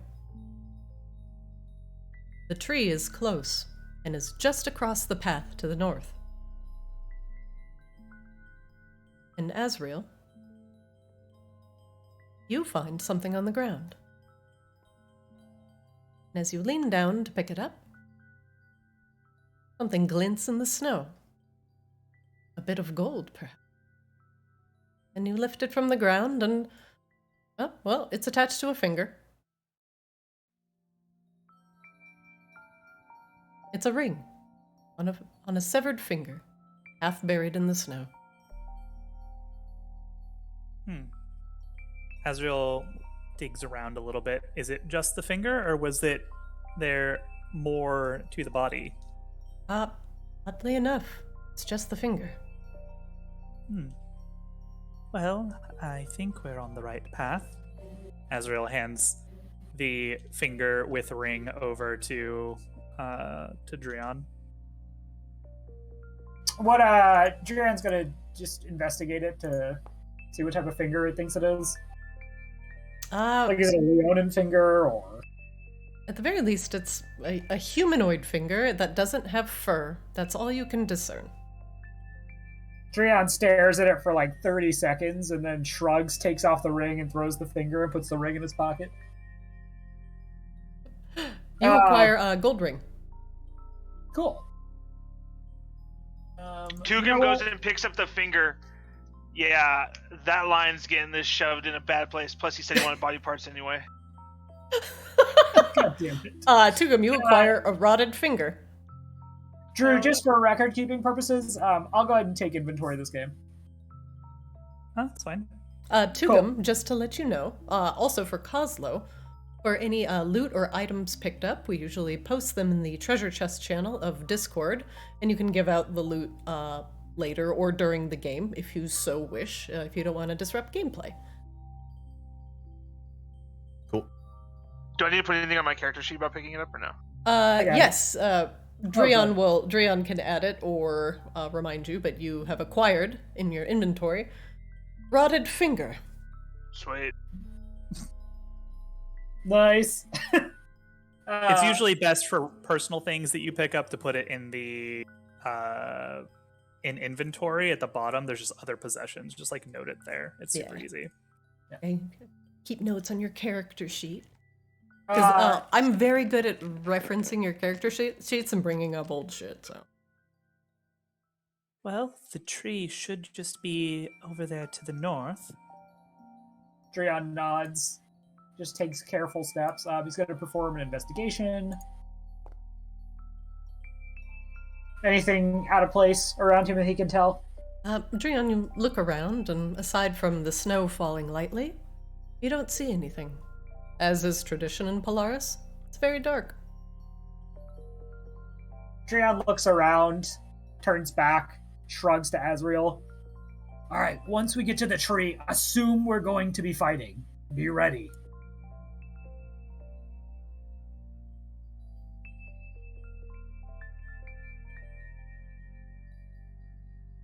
Okay. Gets to the tree. You step on a... Tugum, you step on what appears to be just kind of a rough-hewn path, but not very well traveled. Dreon, there's an odd-shaped tree here, with spindly branches. Azrael, this is the tree. Here we are. Dreon nods. I'm gonna do an investigation check on the tree. Is there anything that kind of sticks out as like it is intended to be interacted with? Dreon, as you investigate the tree, you notice aside from the branch that does need to be pulled down to reveal the door going below, you do note that this door is trapped. Dreon looks to Azrael. I think there's a trap on the door. Oh, most certainly. Tugum. He gestures. You can disarm traps, right? Hold on, I'm checking. You could do anything if you put your mind to it, Bard. Yeah, I'd like to cast Identify on the trapdoor. Unfortunately, that will not have the required, the effect that you're looking for. I would try a different spell. Okay. Could also be a sleight of hand check to disarm. I assume that Bard has like a reasonable sleight of hand. So sleight of hand would absolutely be the base check to do here. Tugum's sleight of hand is not great. Okay. It's also thieves' tools also help here. Let me Wait, double you mean check. something taken apart? And he does not have thieves' tools. He has bard tools, so he has bagpipes and a war gong. So if he's going to gong the door open, perhaps. But unfortunately, Dreon looks at Kozlo. Can you take traps apart? Play my beasts? Pretty much. Of course I can. Azrael You're getting me, reaches I'm friggin' out. sick of this. Azrael reaches out and touches Kozlo. You feel kind of like this cold ethereal blue light, and standing next to you is a very sketchy wraith that probably 5'8", 5'9", and in one hand he just kind of has a butcher's knife, and he has just this wry grin across his face. Shall we take apart the trap? Well, this guy seems trustworthy. Azrael steps back. Tugum follows Azrael. He don't want no part of this. Dreon looks at Kozlo. You got this. You have guidance, Kozlo. Why is everybody walking away? Kozlo, would you like to try and disarm the trap? Yeah, you just need a sleight of hand check. Yeah, please. You have guidance. 15 plus So you roll another D4. D4. Ah. 17. Nice. Very respectable. Kozlo. The intricate trap surrounding the latch on the tree is easily disarmed, and in fact, you pocket a couple cogs for your collection. Nice. Drion watches this, kind of surprised. Nice job, Kozlo. Yeah, no problem. Okay. Want me to Everyone- throw a bomb in there? No, soon. He beckons everyone to him. Kozlo, one other thing, a couple things you notice. One, the trap is poison-based, and would shoot a dart into someone if they messed with the door or pulled the handle wrong. Unfortunately, you were not able to salvage any of the poison, but however, you disarmed the trap completely, acquired a couple, like I mentioned, a couple cogs, so no poison damage. You've saved everyone from certain death. Can I grab the now non-poisonous dart and just kind of wave it around and be like, Look, this almost shot right into one of you. Absolutely, you acquire one dart and you can add it to your inventory. all right, I'm just gonna wave it around in everybody's face for a second. Look, I stopped this from stabbing you. That was actually well done. Well done, Kozlo. I'll just chuck it off to the side. I no longer care about this dart. Ding, ding, Aw, it was supposed to make him mad. I didn't get what I wanted. Okay. I say we let them come to us. There's already been a trap on the door. If we just go in, running and ready to fight, we're probably going to hit more traps. So we should open the door, make loud noises, and let them come to us. Tugum starts to rummage through for his bagpipes. Loud noises, say less. Drion grins. If there's one thing we do well in this party. And he looks at Tugum, and he looks at Kozlo and Azrael. Ready? Ready. Drion pops open the door and stands aside. All right, you pull the branch in the correct direction. And the trunk yawns open, revealing a stone staircase descending into the darkness beyond. Before I start to blow my bagpipes, I look over at Kozlo. Hey, buddy, any requests? I just start playing before he can answer.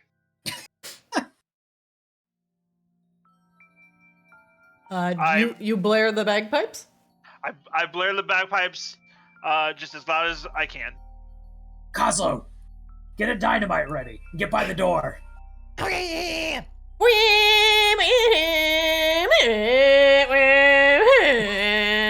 So Kashima, god damn it, I'm gonna do this forever.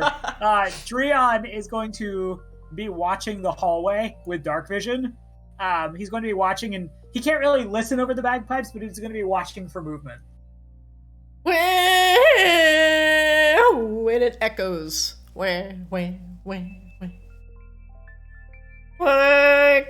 Work? And deafening silence follows. Azrael's Now gonna make all a of perception. now all of China knows you're here. Azrael's gonna make a perception check to see if anybody followed us here. And they have 300-foot dark vision, so All they right, can see for a while. proceed. yep. Holy balls! Okay, with a critical perception check and 300-foot dark vision. Azrael, the only thing you see are the birds in the trees. And they are friendly and just birds. Please don't murder them. They were friendly until Tugum started playing, and now they're gone. Now fucked they're right just off. terrified. So It is 2 a.m. We have to work.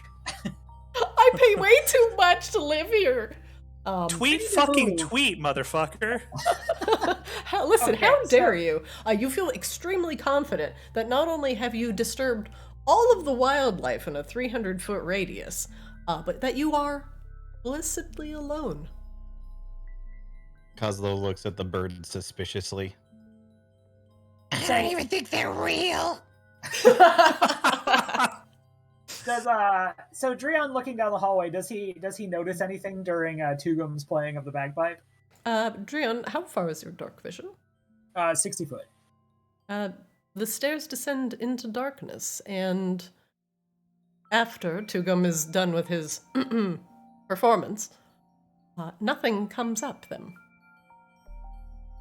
Drion just kind of mutters after a while. Looks like we're doing this the hard way. All right. Wait, I got this. Oh no! I've been shot by a really shitty poison dart trap! Ow! I'm dying! Drion can't help but kind of grin as he watches this. Kozlo does his best, most theatrical performance, which is very shitty. Drion goes back to watching the hallway. Tugum asks Azrael if he can take a look down the hallway. Would you like me to? Oh, yeah, Azrael, you take a look. Or would you like to try again? And they will use... I got Wargong here if anybody wants to get deep with the base. Azrael will use Eyes of the Night. And now everybody has 300-foot dark vision for an hour. Oh god! All right. Drion blinks. This shit never stops being weird. It's like when you dial up the fucking clipping plane in an old MMO, and just all of a sudden you can see 100 feet in front of you. Now you just see all the way to the fucking zone wall. I see zones over. Yeah. Drion just kind of under his breath, this never stops being fucking weird. And he goes and looks into the hallway with his 300 feet of dark vision. The hallway descends and goes down about what you assume is about 70 feet, and then turns to the left. Okay, just going to do a cursory investigation check from here. Have you noticed anything? At least not from peering in from the doorway. You may have to go inside. Well, fuck it. Tugum pushes Drion out of the way. Stop being a scaredy cat. Tugum enters the hallway. I swear to fucking God, this is worse than mercenary life. All right. One moment, please. I do need to change a couple things because you guys have war-gonged your presence. So, one moment. I'm gonna pause this. If you'd I technically did not play my Wargong. I just pulled it out if we wanted it. Yeah, we bagpiped this. Oh, you excuse me, pardon me. It was the bagpipes. Kozlo also gave an Emmy-winning performance. As Tugum is tromping down the stairs in front of the rest of the party, Azrael pipes up. Tugum, what is your preference on resuscitation? Yes or no?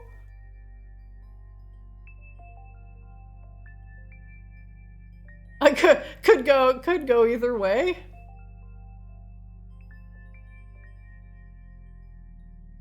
All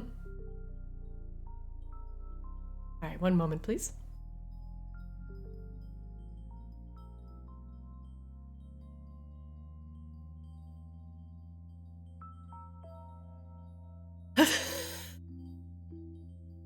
I'm a half orc.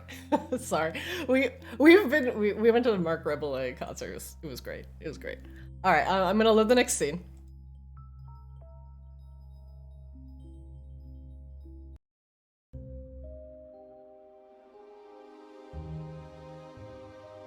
I'm gonna turn that down a little bit. Ahem. Oh, was that a lion? I'm gonna rip out his motherfucking mane hairs. Don't do it. Don't do it. No, don't do it. Please. His grandma. Hold on. As you all descend down the stairs, the hallway below, This hall sits in absolute darkness. And immediately, before you start moving, you smell the stench of rot, decay in the air. And it stings your nostrils when you breathe. And oddly, the walls here are damp, moisture trickling down the mortar. Somewhere further down this hall, you see a faint glow. One moment. I do need to change all of your tokens to have 300-foot dark vision, so I do need a moment for that. I would also like my creepy music to replay. Hello? Tugum elbows Kozlo. Hey, Drion's brother said the body parts just had to be intact, right? They didn't care if they were rotten or not. I don't think he wanted any body parts. I think he wanted us to stop the trade of body parts. Well, he Why might not want the both? Duke's head. The Duke's head might be good to take back. Kozlo is just very distracted, like sniffling around, like. Ah, it smells like mom's home cooking. Gross! Alright, I've changed Tugum's dark vision to 300. I have changed Drion's dark vision, 300. And I have changed Kozlo's dark vision to 300. You may Annoying things that PCs can do. Tugum, as you feel you've descended the stairway for a significant period of time, as promised, with the eyes of the night, the hallway turns to the left. To the left, to the left. Akash was. God damn it. Drion's gonna do an investigation check. Right. You investigate the hallway, peering to and fro, looking for traps. You see no immediate irregularities on the walls. I Roger. think having disarmed one at this point, Kozlo would also be generally on the lookout for traps, but he's not very perceptive, so I don't know how well that will go. Drion mutters under his breath, "Tight spaces and people who love traps. I fucking love it." Yeah, me too. This is friggin' great. He like kind of like gestures to Kozlo, like trying like a keep it down gesture. Azrael is actually kind of hanging a little bit behind everybody else. They're actually quite good at investigation checks, but everybody else seems to be taking the lead, and as far as Azrael's concerned, that is as good as checking for traps. You all are creeping down the hallway. So get to the door. But before you is a heavy stone door. It is- Tugum pulls out his horn and No. shakes it towards Drion. Eh? No, Want an encore? no. Let's just check the door. He says, like in a whisper that's still like angry sounding. Going to do another investigation check. Tugum disappointed puts his horn away. Drion, while you do not sense that the door is trapped, you hear some soft, irritated groaning behind it. Is it? Can Drion tell if it's? Oh, okay. So it's that kind of groaning. We got a dead one behind the door. Or a lucky one. Drion beckons to Azrael. Oh, me? You all get up here.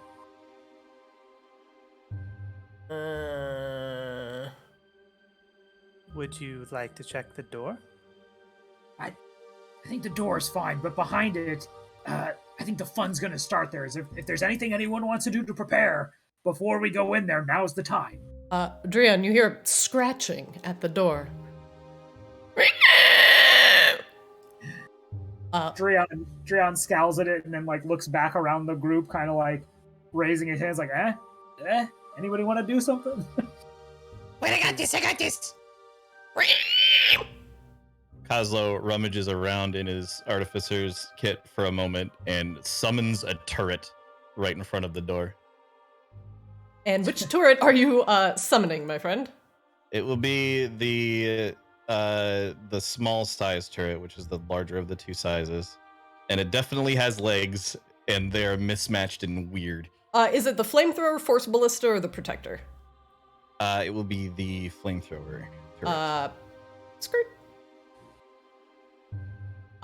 You plop down a cannon.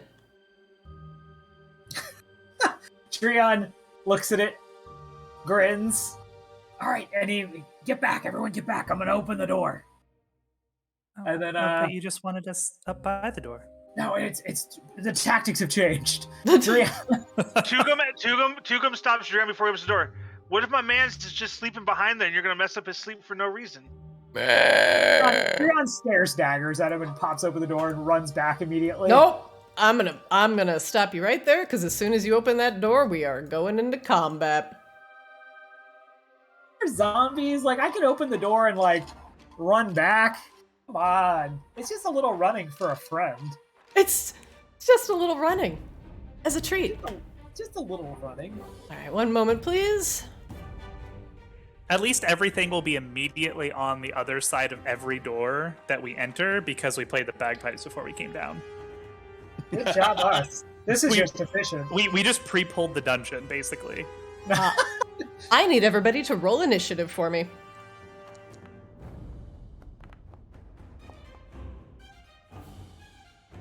Aww.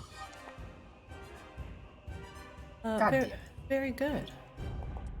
First off, let me describe the room that you opened, Drion, as you got a quick glance into it. You noticed, as you opened the doors, that there are 8 pillars in this room. And there appear to be racks in the room that have weapons on it. You can't get a good look at it, since there's a bunch of zombies clawing at the door that you just opened. But the overpowering smell of rot wafts over you as you open this door, and 3 rotting creatures have their weapons at the ready to engage with you in combat. They're behind behind the zombies, Drion, appears to be a strange green light.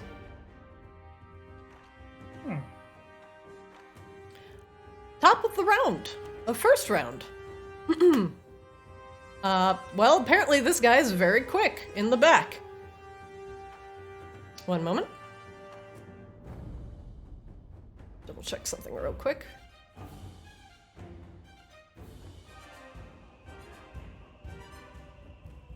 He takes a step forward through his friend.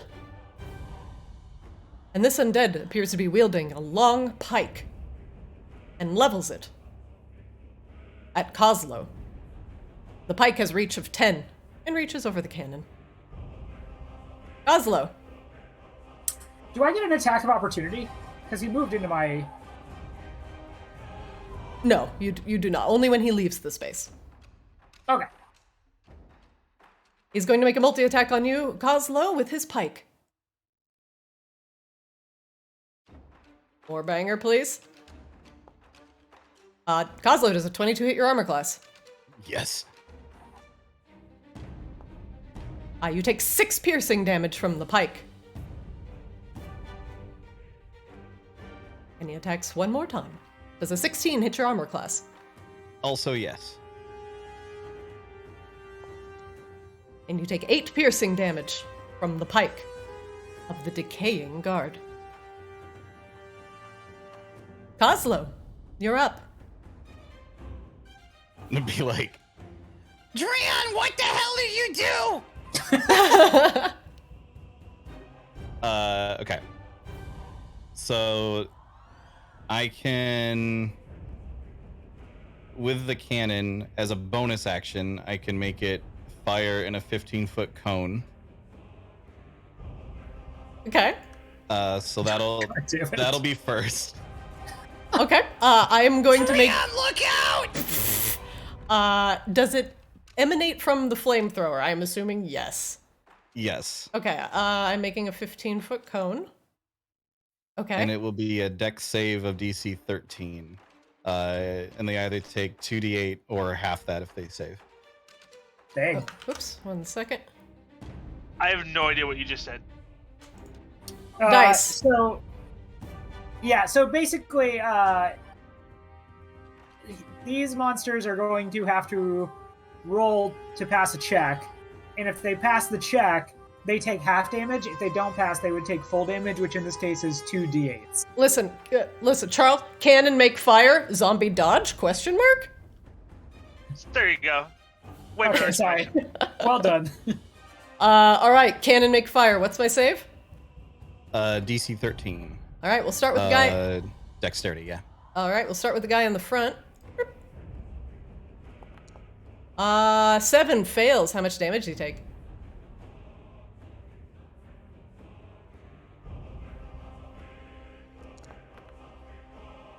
I'm trying to... Oh wait, did it just roll when I did that? Yep. It did. Okay, perfect. All right. The Force Ballista does 5 damage. And what type of damage is that? Is it I force clicked damage? the wrong one, but it's 2d8 either way. Okay. It is fire damage. Fire damage? All right. 5 fire damage to the guy. Sorry, the guard in the front. Bloop.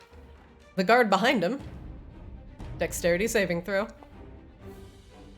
14. What's my, sorry, what was the save? It's half damage on a save. Okay, so he takes 2 damage. And the last guy, what's my DC? Sorry, Josh. 13. 13, and fails. He takes the 5. All right, after your flamethrower emits a gout of flame at the zombies, luckily missing Dreon. What else do you do, Kozlo?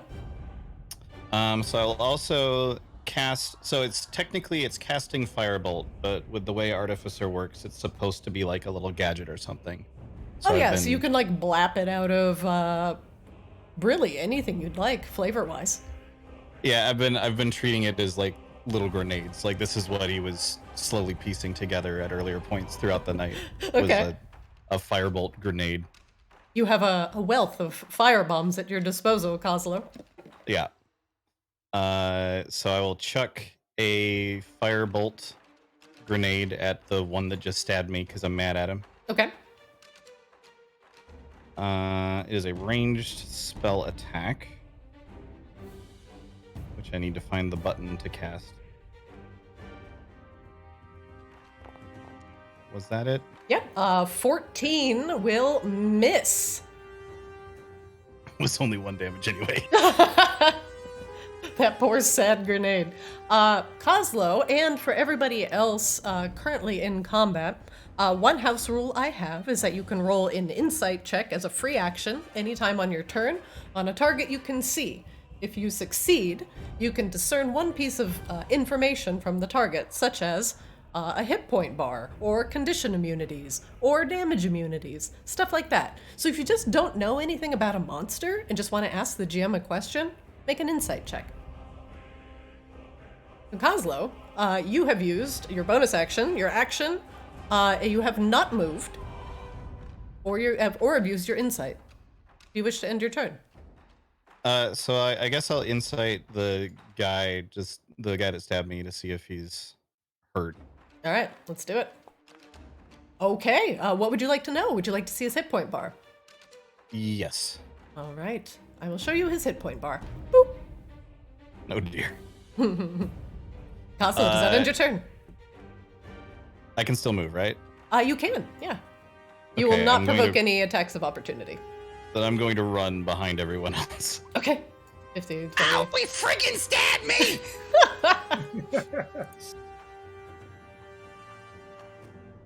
And that's it. All right. Next up, another guard in the back. This one immediately targeting Dreon. Oh, don't do that. Don't. Stop it. Stop it. Instead of swinging its pike, it lifts a claw and swipes at you with it. Aw. Come on, buddy. Come on, bruh. There's a Yeah, 20. that All right. Yeah. Ow. Dreon, you take 12 necrotic damage from the claw of the guard. Make me a DC 13 Constitution saving throw. 24. Okay. Excellent. That you take it as damage and not hit point maximum reduction. Next up, the next guard. He will do the same thing to Drayon.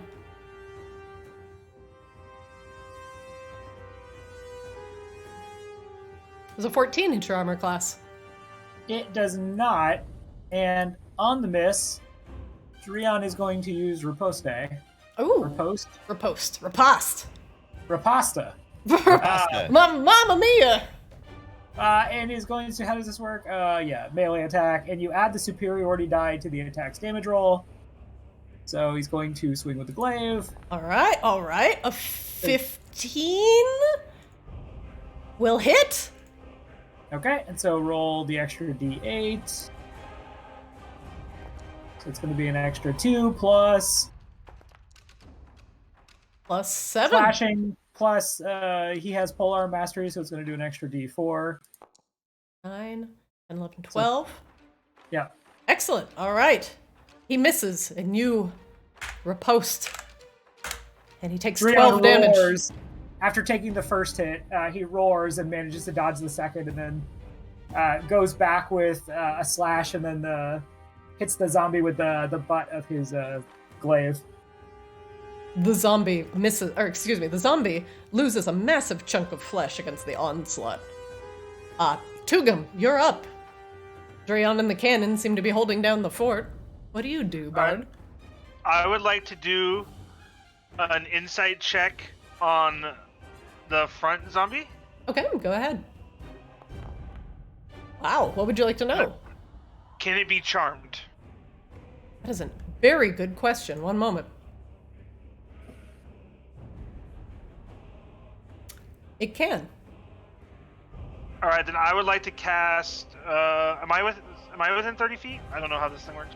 You are. Also, if you go into Foundry, and then on the top left-hand corner, under the little person icon, there's a ruler. And you can, or excuse me, in your person icon, there's a ruler. Sorry. And then you can drag from you, and it makes this little ruler thing. Okay, I see, okay. So you are 15 feet from the frontmost guy, and 20 feet from the back two. You can also hold left click and to ping to choose your target if you wish. Like this. Ping. Okay. I would like to cast I would like to cast suggestion on the front zombie. Okay. For it to attack the zombie behind it. Very good. All right, suggestion. You suggest a course of activity limited to a sentence or two and magically influence a creature you can see within range that can hear and understand you. Let's see. The suggestion must be worded in such a manner as to make the course of action sound reasonable. All right. What do you ask it to do? Now remember, the course of action has to sound reasonable.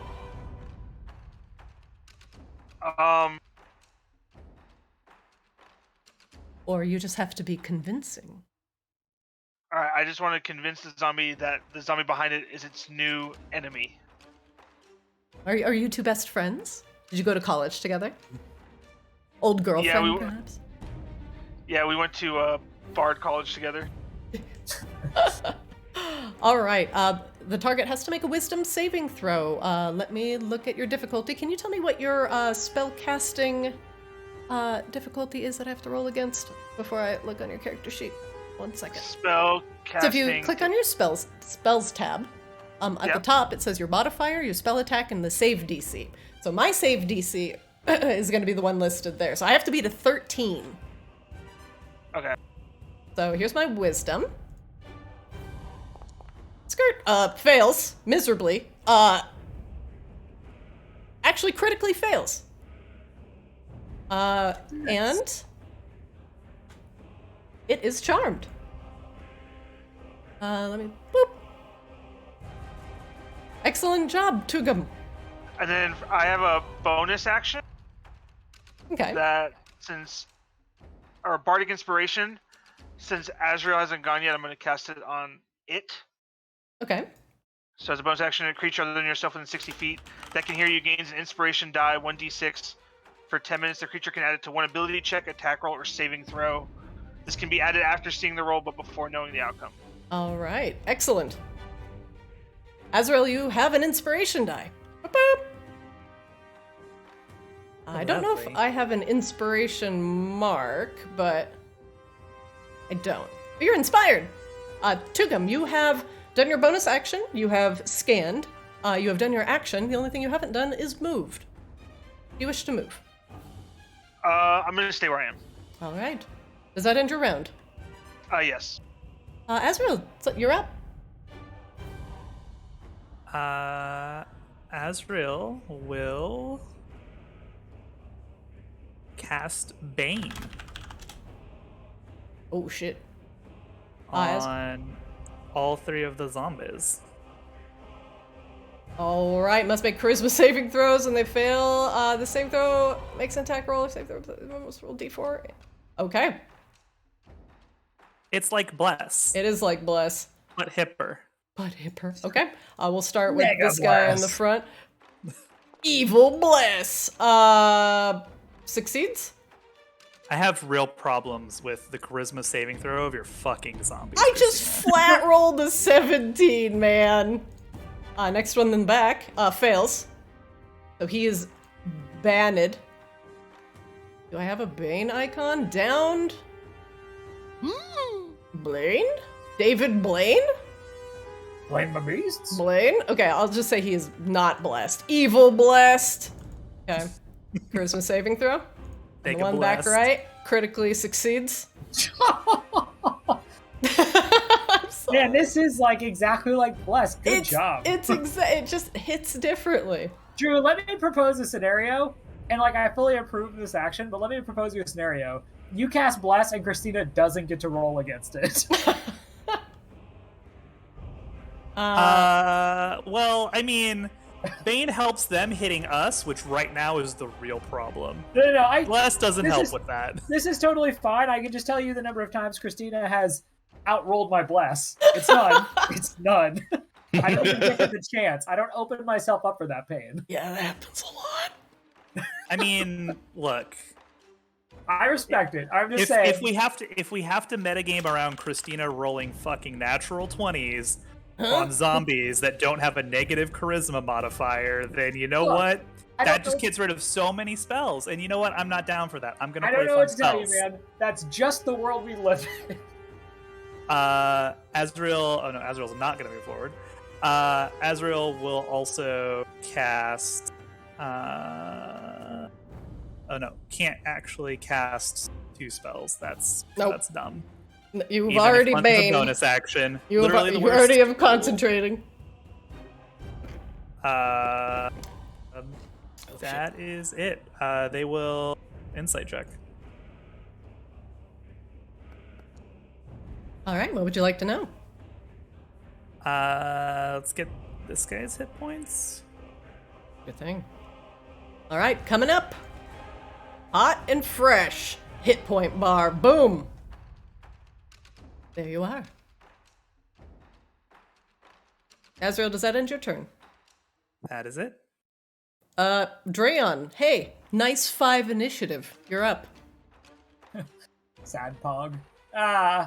Treon's going to look at the zombie he has already struck into, and he is going to loudly and forcefully say, I tried doing this the smart way. And swing his glaive.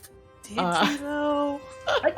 There was efforts were made at a plan. And I'm 17 also, hits. Keep in mind, thank you. And keep in mind, Dreon had to kind of move against Tugum's attention span. There were a lot of factors at play. Fair. So this, and then he's going to do the the 1d4. If I can figure out. Kind of wish it would just roll for me. Yeah, you'll have to do like a custom. You'll have to customize the attack roll a little bit in D&D Beyond. Okay. All right, So you that do is 14 And then- damage. going to action surge to take another attack. Ooh. An 8 misses. Surge! so- Swing, miss. Feels bad, man. Feels bad. Trion is going to insight check this one. Okay. What would you like to know? Just HP bar. HP bar coming up. There you And go. then Trion is actually just going to stay right there, and as he misses, he looks at the surrounding ghouls and just like, get some! All right. And that is going to be the end of his turn. Top of the round, round 2. The Decayed Guard is currently charmed by Tugum, and he is defending the love of his life. And he swings. Let's see. Excuse me. Oh, interesting. Tugum, Uh-huh. I have a question for you. Sure. Do you want the zombie to attack with his glaive or his claw? Is there something I can roll for to find out what would hit harder? Insight check. Can I do that now? Yes. Wait, no, you can't. It's not your turn. Screw you. Nice roll. Doesn't matter. GM wins. Just kidding. Wins. No. This would be when you cast the spell. Do you Alright, say then like? I'll say glaive then. Glaive? Okay. He glaives. Help! I'm glaving. Wait, where did your pike go? There it is. Skirt. Hits. For 10 damage. Nice. Goddamn right it does.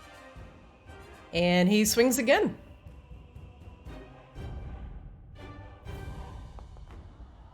Misses. Kozlo, you're up. All right. We will begin with another burst from the flamethrower. Oh god. All right, here come the dexterity saving throws. Starting with the guy in the front. Fails.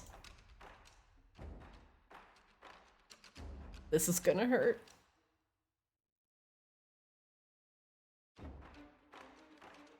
Damage. 9 damage to the guy in the front. He takes damages and is no longer charmed. Next guy, dexterity saving throws. Fails miserably, takes 9 damage. And the last guard, getting blasted, dexterity saving throws. Fails and takes 9 damage. Kozlo, your blast from the flamethrower obliterates the last guard. Oh, Turn that one was so charming, though. He is blasted into body parts that splatter across the pillar behind him. Trion looks back at, that one was mine! Well, hurry up next time. Kill, steal, kill, steal. My KDR. Alright, Kozlo, your flamethrower has blapped. What else are you doing? I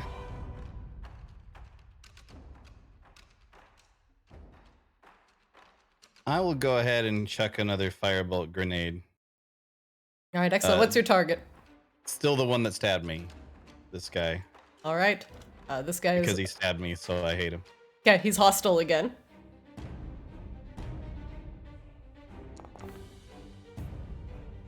A 13 misses. Damn. Your grenades aren't landing today, my friend. Perhaps it should be grease finger, not green finger. Maybe you should put all those drinks in the bar, Kozlo. Yeah, you're wasted. I should have had a few more. I'm always better with a dozen drinks in me. Kozlo, you have action and bonus action. You have move available. I'll stay where I am. And I guess I don't really need to insight anything at this point either, so I'll just... that'll be the end. All right. Next up, the guard in the back, who is currently baned, is going to slice at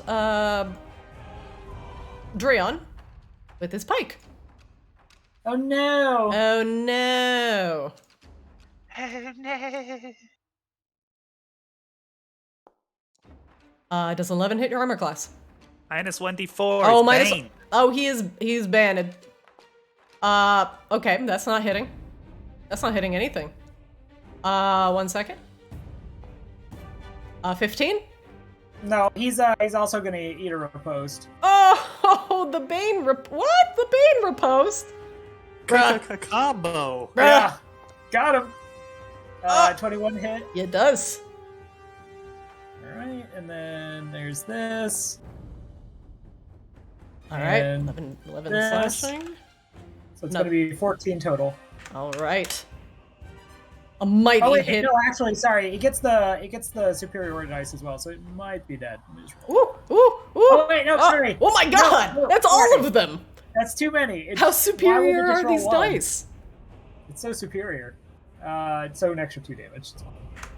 Hey Rob, I don't want to be a jackass, but technically Polearm Master allows you to take a bonus attack as an additional action that does a d4, or just as a bonus action. It doesn't add to every attack. So it's actually kind of better. Hey, let me see. What'd you say? Oh, let me read it.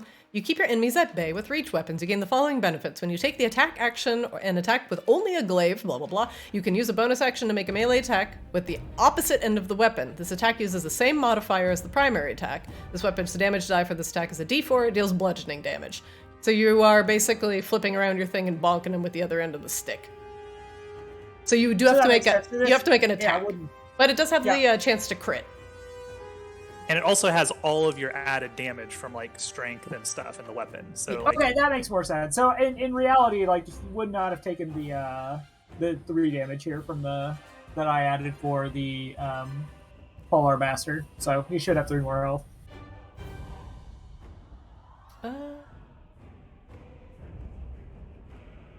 Well, you can still, if you are doing the Polearm Master attack, you would just have to roll to hit again. Well, do I get a bonus action on this attack? Have you taken a bonus action yet this round? I took a bonus action on my turn. Oh, okay. So it's a riposte. So, okay. So yeah, it wouldn't be. Okay, so he'd have 3 hit points. Okay. Yeah. Cool. Not a problem. The Baned guy will end his turn. Next up, Tugum. There are still 2 zombies up. One baned and looking rather damaged. On the other in the front, clawing at Dreon. I'm just going to swing my hand axe at the one in the back. I'm not sure if you have range. Are you throwing something? No, it says I range is 20, and he's 20. That would be if you throw it. Can I do that? Yeah, you can toss it. You would just All like... right, I want to throw my hand axe at that guy in the back. Okay. So it says I rolled a hit one, right? Or the damage Yep, one? rolled to hit first. Unfortunately, the axe goes flying off into the distance and lands near the green light in the center of the room. I knew I should have thrown it underhand. Your hand axe is no longer in your inventory, and you miss. You have taken an action. You have a bonus action and a move available still. I'm just gonna stand there and shrug my shoulders like an idiot. Said. Azrael, you're up. Azrael is going to glide forward to here. Okay. And they're going to cast Word of Radiance. Oh god. So both zombies need to make a DC 14 Constitution saving throw. All right. Oh, you did that too? I didn't know you got word. Oh, okay, that's the cantrip. Never mind. Next one, the one next to you, fails. He's baned, so he super fails. Mm-hmm. The one down below, succeeds. Sure. So the one on the top takes 2 radiant damage. Yep. And does the one on the bottom take anything? All right. What is your word of radiance, by the way? What word do you utter? There's not a single word. It's like a cacophony of whispers, and a number of like little spectral children kind of run out and around them, and just like the cold blue light just bursts up around them as the children laugh. As the children break out into laughter, the radiant damage actually is doubled against the guards, as they are vulnerable to radiant. And you kill the baned one, and it explodes as the children laugh. Azrael, does that end your turn? That is... Yes, we'll end our turn. We won't spend anything else here. Draylon, you're up. There's still one decaying guard left. He's very interested in you. Aww. Dreon had actually looked back and also yelled at Azrael, "That one was mine too!" So much kill stealing. Honorless dogs.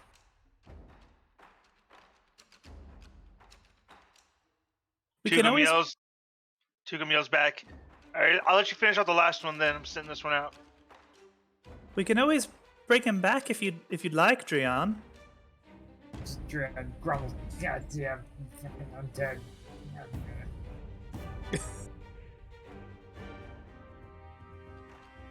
Drian, what are you doing with your turn? Sorry, I thought you were Rumbling, attacking apparently. me. Apparently just yelling and complaining, because that's what he does. Alright, going to swing with the glaive. 20 hits.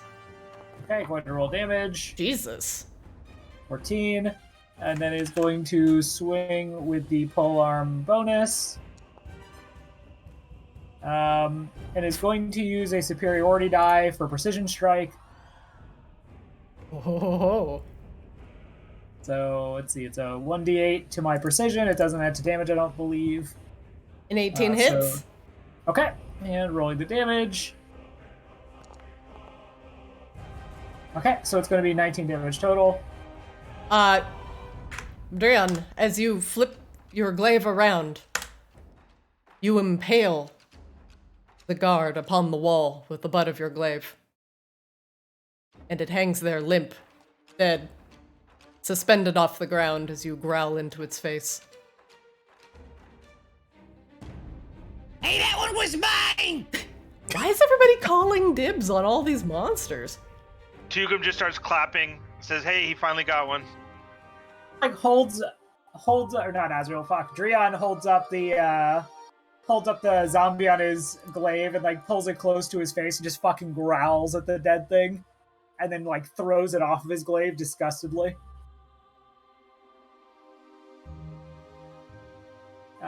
Dreon is going to move forward into the room and immediately do an investigation check.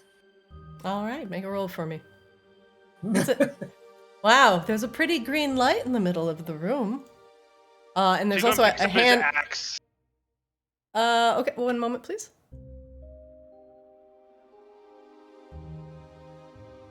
Tuga, make me a Constitution saving throw, please. Where is that? It will be on your character sheet on the left side, and it'll be like it's like a 2x3 grid, where like it says your strength con. Okay. Save. Yeah, perfect. An 8, unfortunately. Tugum, as you approach the green light in the center of the room, you start feeling sick to your stomach. Your skin gets dry, desiccated. You feel like this light is sucking the life energy out of you. Tugum, you take 4 points of necrotic damage from your proximity to the light as you pick up the hand axe. Can't move out. I'm gonna move you one.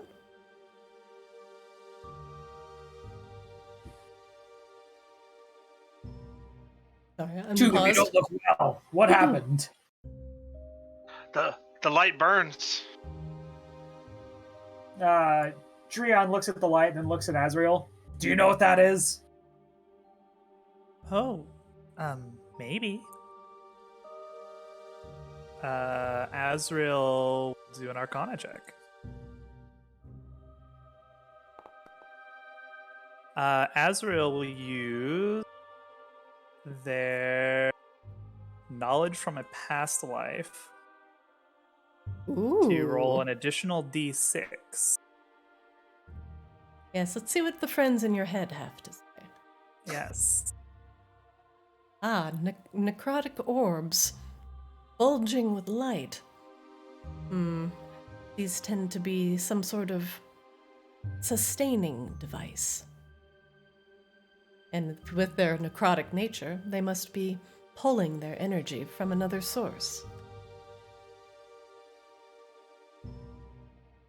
But it helps to sustain the dead around them. I think it was here for our friends there. It helps them stay moist. Drion, like, thinks about, like, he is visibly thinking, like, loading screen. Okay, well, let's keep going. Drian, you are passing weapon racks in various states of decay. Drion's going to investigate to see if any of them look serviceable. 14 investigation. Very good, Drian. Drian, pressed between some of the books on the shelves, you managed to find a rotted pouch with 13 gold inside. Drion takes it and, like, looks around, and then sees that everyone is actually looking at him. I found us 13 gold. Yoink. He was gonna take that gold. Drion is going to investigate the door. It's all safe. It's perfectly safe. In fact, what could go wrong? Azrael peeks their head around the corner. Coslo, are you alright? Goslo's like checking over the flamethrower, like pats it and goes, Come on, boy! Come on, boy! Come on, boy! Woof, woof, woof, and woof. the flamethrower starts to walk over towards the next door. Skirt, skirt, Amazing. skirt, skirt, skirt, skirt. All right. I don't hear anything behind this door. I think we used the flamethrower same way we did before. I'll open it, Skirt. and then the flamethrower goes. Skirt. Ah! I'll stay. You go. Skirt. Is the door, it's a stone door, right? It is a stone door, similar to the Okay. previous one. So I couldn't burn the door down. No. Anyone else have a better idea? Tugum raises his hand, points at Wargong. I said better idea. So is the door like, does it have like a doorknob that needs to be turned or something, or could the flamethrower literally just push it open?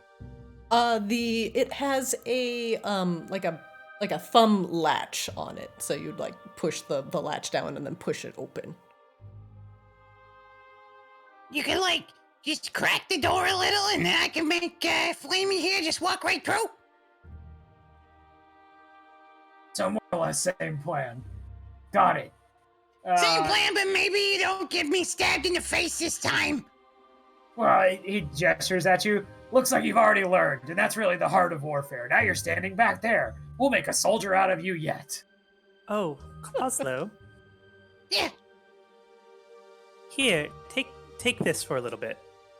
And Azrael hands you a shiny platinum band, like a ring. Oh. Put this on. Kozlo immediately puts it on.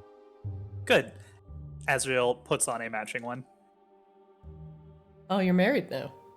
Are you goblin married now? No, he is zombie married. Oh. It's yep. Oh. There's technically more Azrael of them. Azrael proposed. So. Is that And there's worse? more of them, so But yeah. Okay.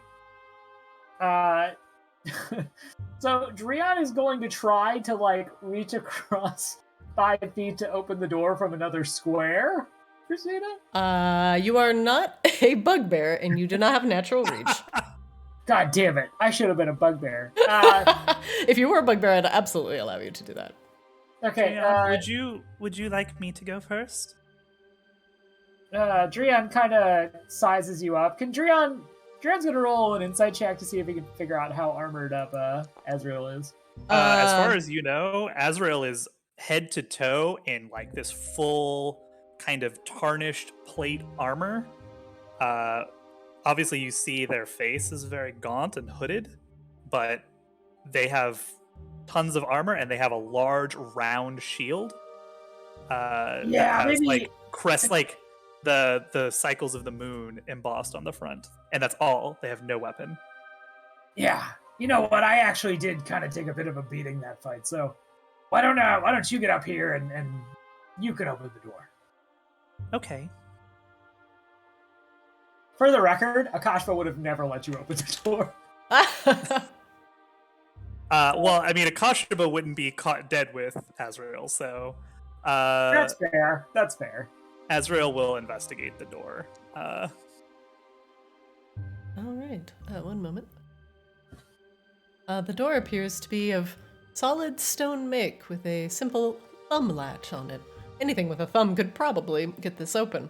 It does not appear to be trapped. Okay. Here we go. Oh dear. Excuse me. You open the door, and you see another foul light fixture in the center of the room, and it's also emanating a green light. With your investigation check, you see some heavy foot traffic that appears to be going down to the south. Further, on the opposite side of the room, you see a solid wooden door. And this one appears to be actually much more well-made than these simple stone doors that you've come across. Drian, can you reach that orb while staying outside of its light with your glaive? The one behind us. I have a crossbow. Don't you have reach on your glaive? Would it be 10-foot reach? I think glaives have 10-foot reach. Yeah, let me double check. Glaive, DDB items. Yeah, I'm just curious. Is this? Hold on. Let me just. Yeah, it has reach. It has reach. Okay. Yeah. Yes. Maybe you should try to shatter that one. Well, if you think it'll help, Drian tries to attack. You don't have really a lot of room to maneuver around, in between these pillars. Let me try over from here. Let me try controlling my character again. There we go. Drian's going to swing again. Okay. You will make contact with the orb. Okay. Like a baseball bat, you knock the orb off the platform, and it shatters in the corner of a room, the light going out, with a noxious puff of green mist. I mean, it worked, but did it accomplish anything? Should we try it with this one? It will certainly mean that whatever undead are floating around here won't be quite as empowered, perhaps? I don't know. Drian is going to fire with his crossbow. So he's actually going to get on the other side of Azrael. Okay. And he's going to take out his crossbow. And is going to look at the rest of the group. Be ready in case something reacts to this. And is going to fire a crossbow bolt at the green. Nope. No. All right. Drian, you pull out your crossbow, ready a bolt, aim, and you fire it into the door beyond. Bonk. I almost never use this thing. The door flares up with a purple light. Oh. And that's where we'll end today's session. Should have investigated that one there, Dreon. He investigated it with his crossbow bolt. Good job, Dreon. Nice critical fail. To crying cat emoji, thumbs up. That's pretty much just been Dreon today. So welcome to Maginox. Welcome to Arctis. I wanted to say to everybody, thank you for playing with me today. I hope you are enjoying your crawl through this strange undead laboratory, and we will continue your delve through this dungeon next Monday. Did you guys have fun? Yeah. Yeah. It was good. Thank you. Thumbs up.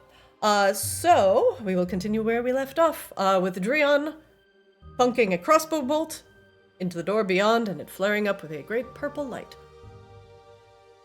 Cool. Yeah, thanks I want everybody to know. I don't know if anybody here watches Rick and Morty, but the episode with like the slut dragons, where like Rick and Summer are just doing everything and casting spells, and Morty's in the back like flipping through the book trying to find the right spell. Like that's been me the whole time, like flipping through my spells. Like, what do I do? Wait, what can I do? That's in everybody's first game. It happens because it's a lot of information like all at once.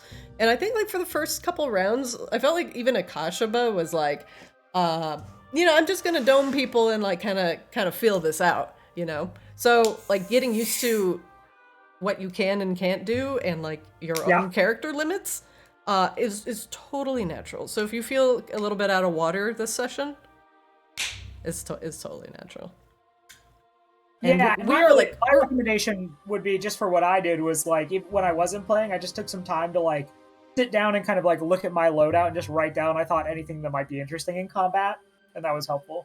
Yeah, or even like since you're a bard too, like ways to buff and bolster your allies, because that's where a lot of your you're going to be doing a lot of controlling stuff. Like the suggestion last combat was great. But then you learned that it immediately ends upon damage when Kozy fire blasted it with the cannon. So it's like, a little bit of this, a little bit of that. Hey, I'm casting here. I'm casting over here. Cool. Are you casting where I'm flame throwing? I'm gonna bounce, but thanks for the game, everyone. It was fun hanging out. Yes, thank you guys all for showing up today, and I'll see you in Discord. Bye. All right, bye. Later. Hi, guys.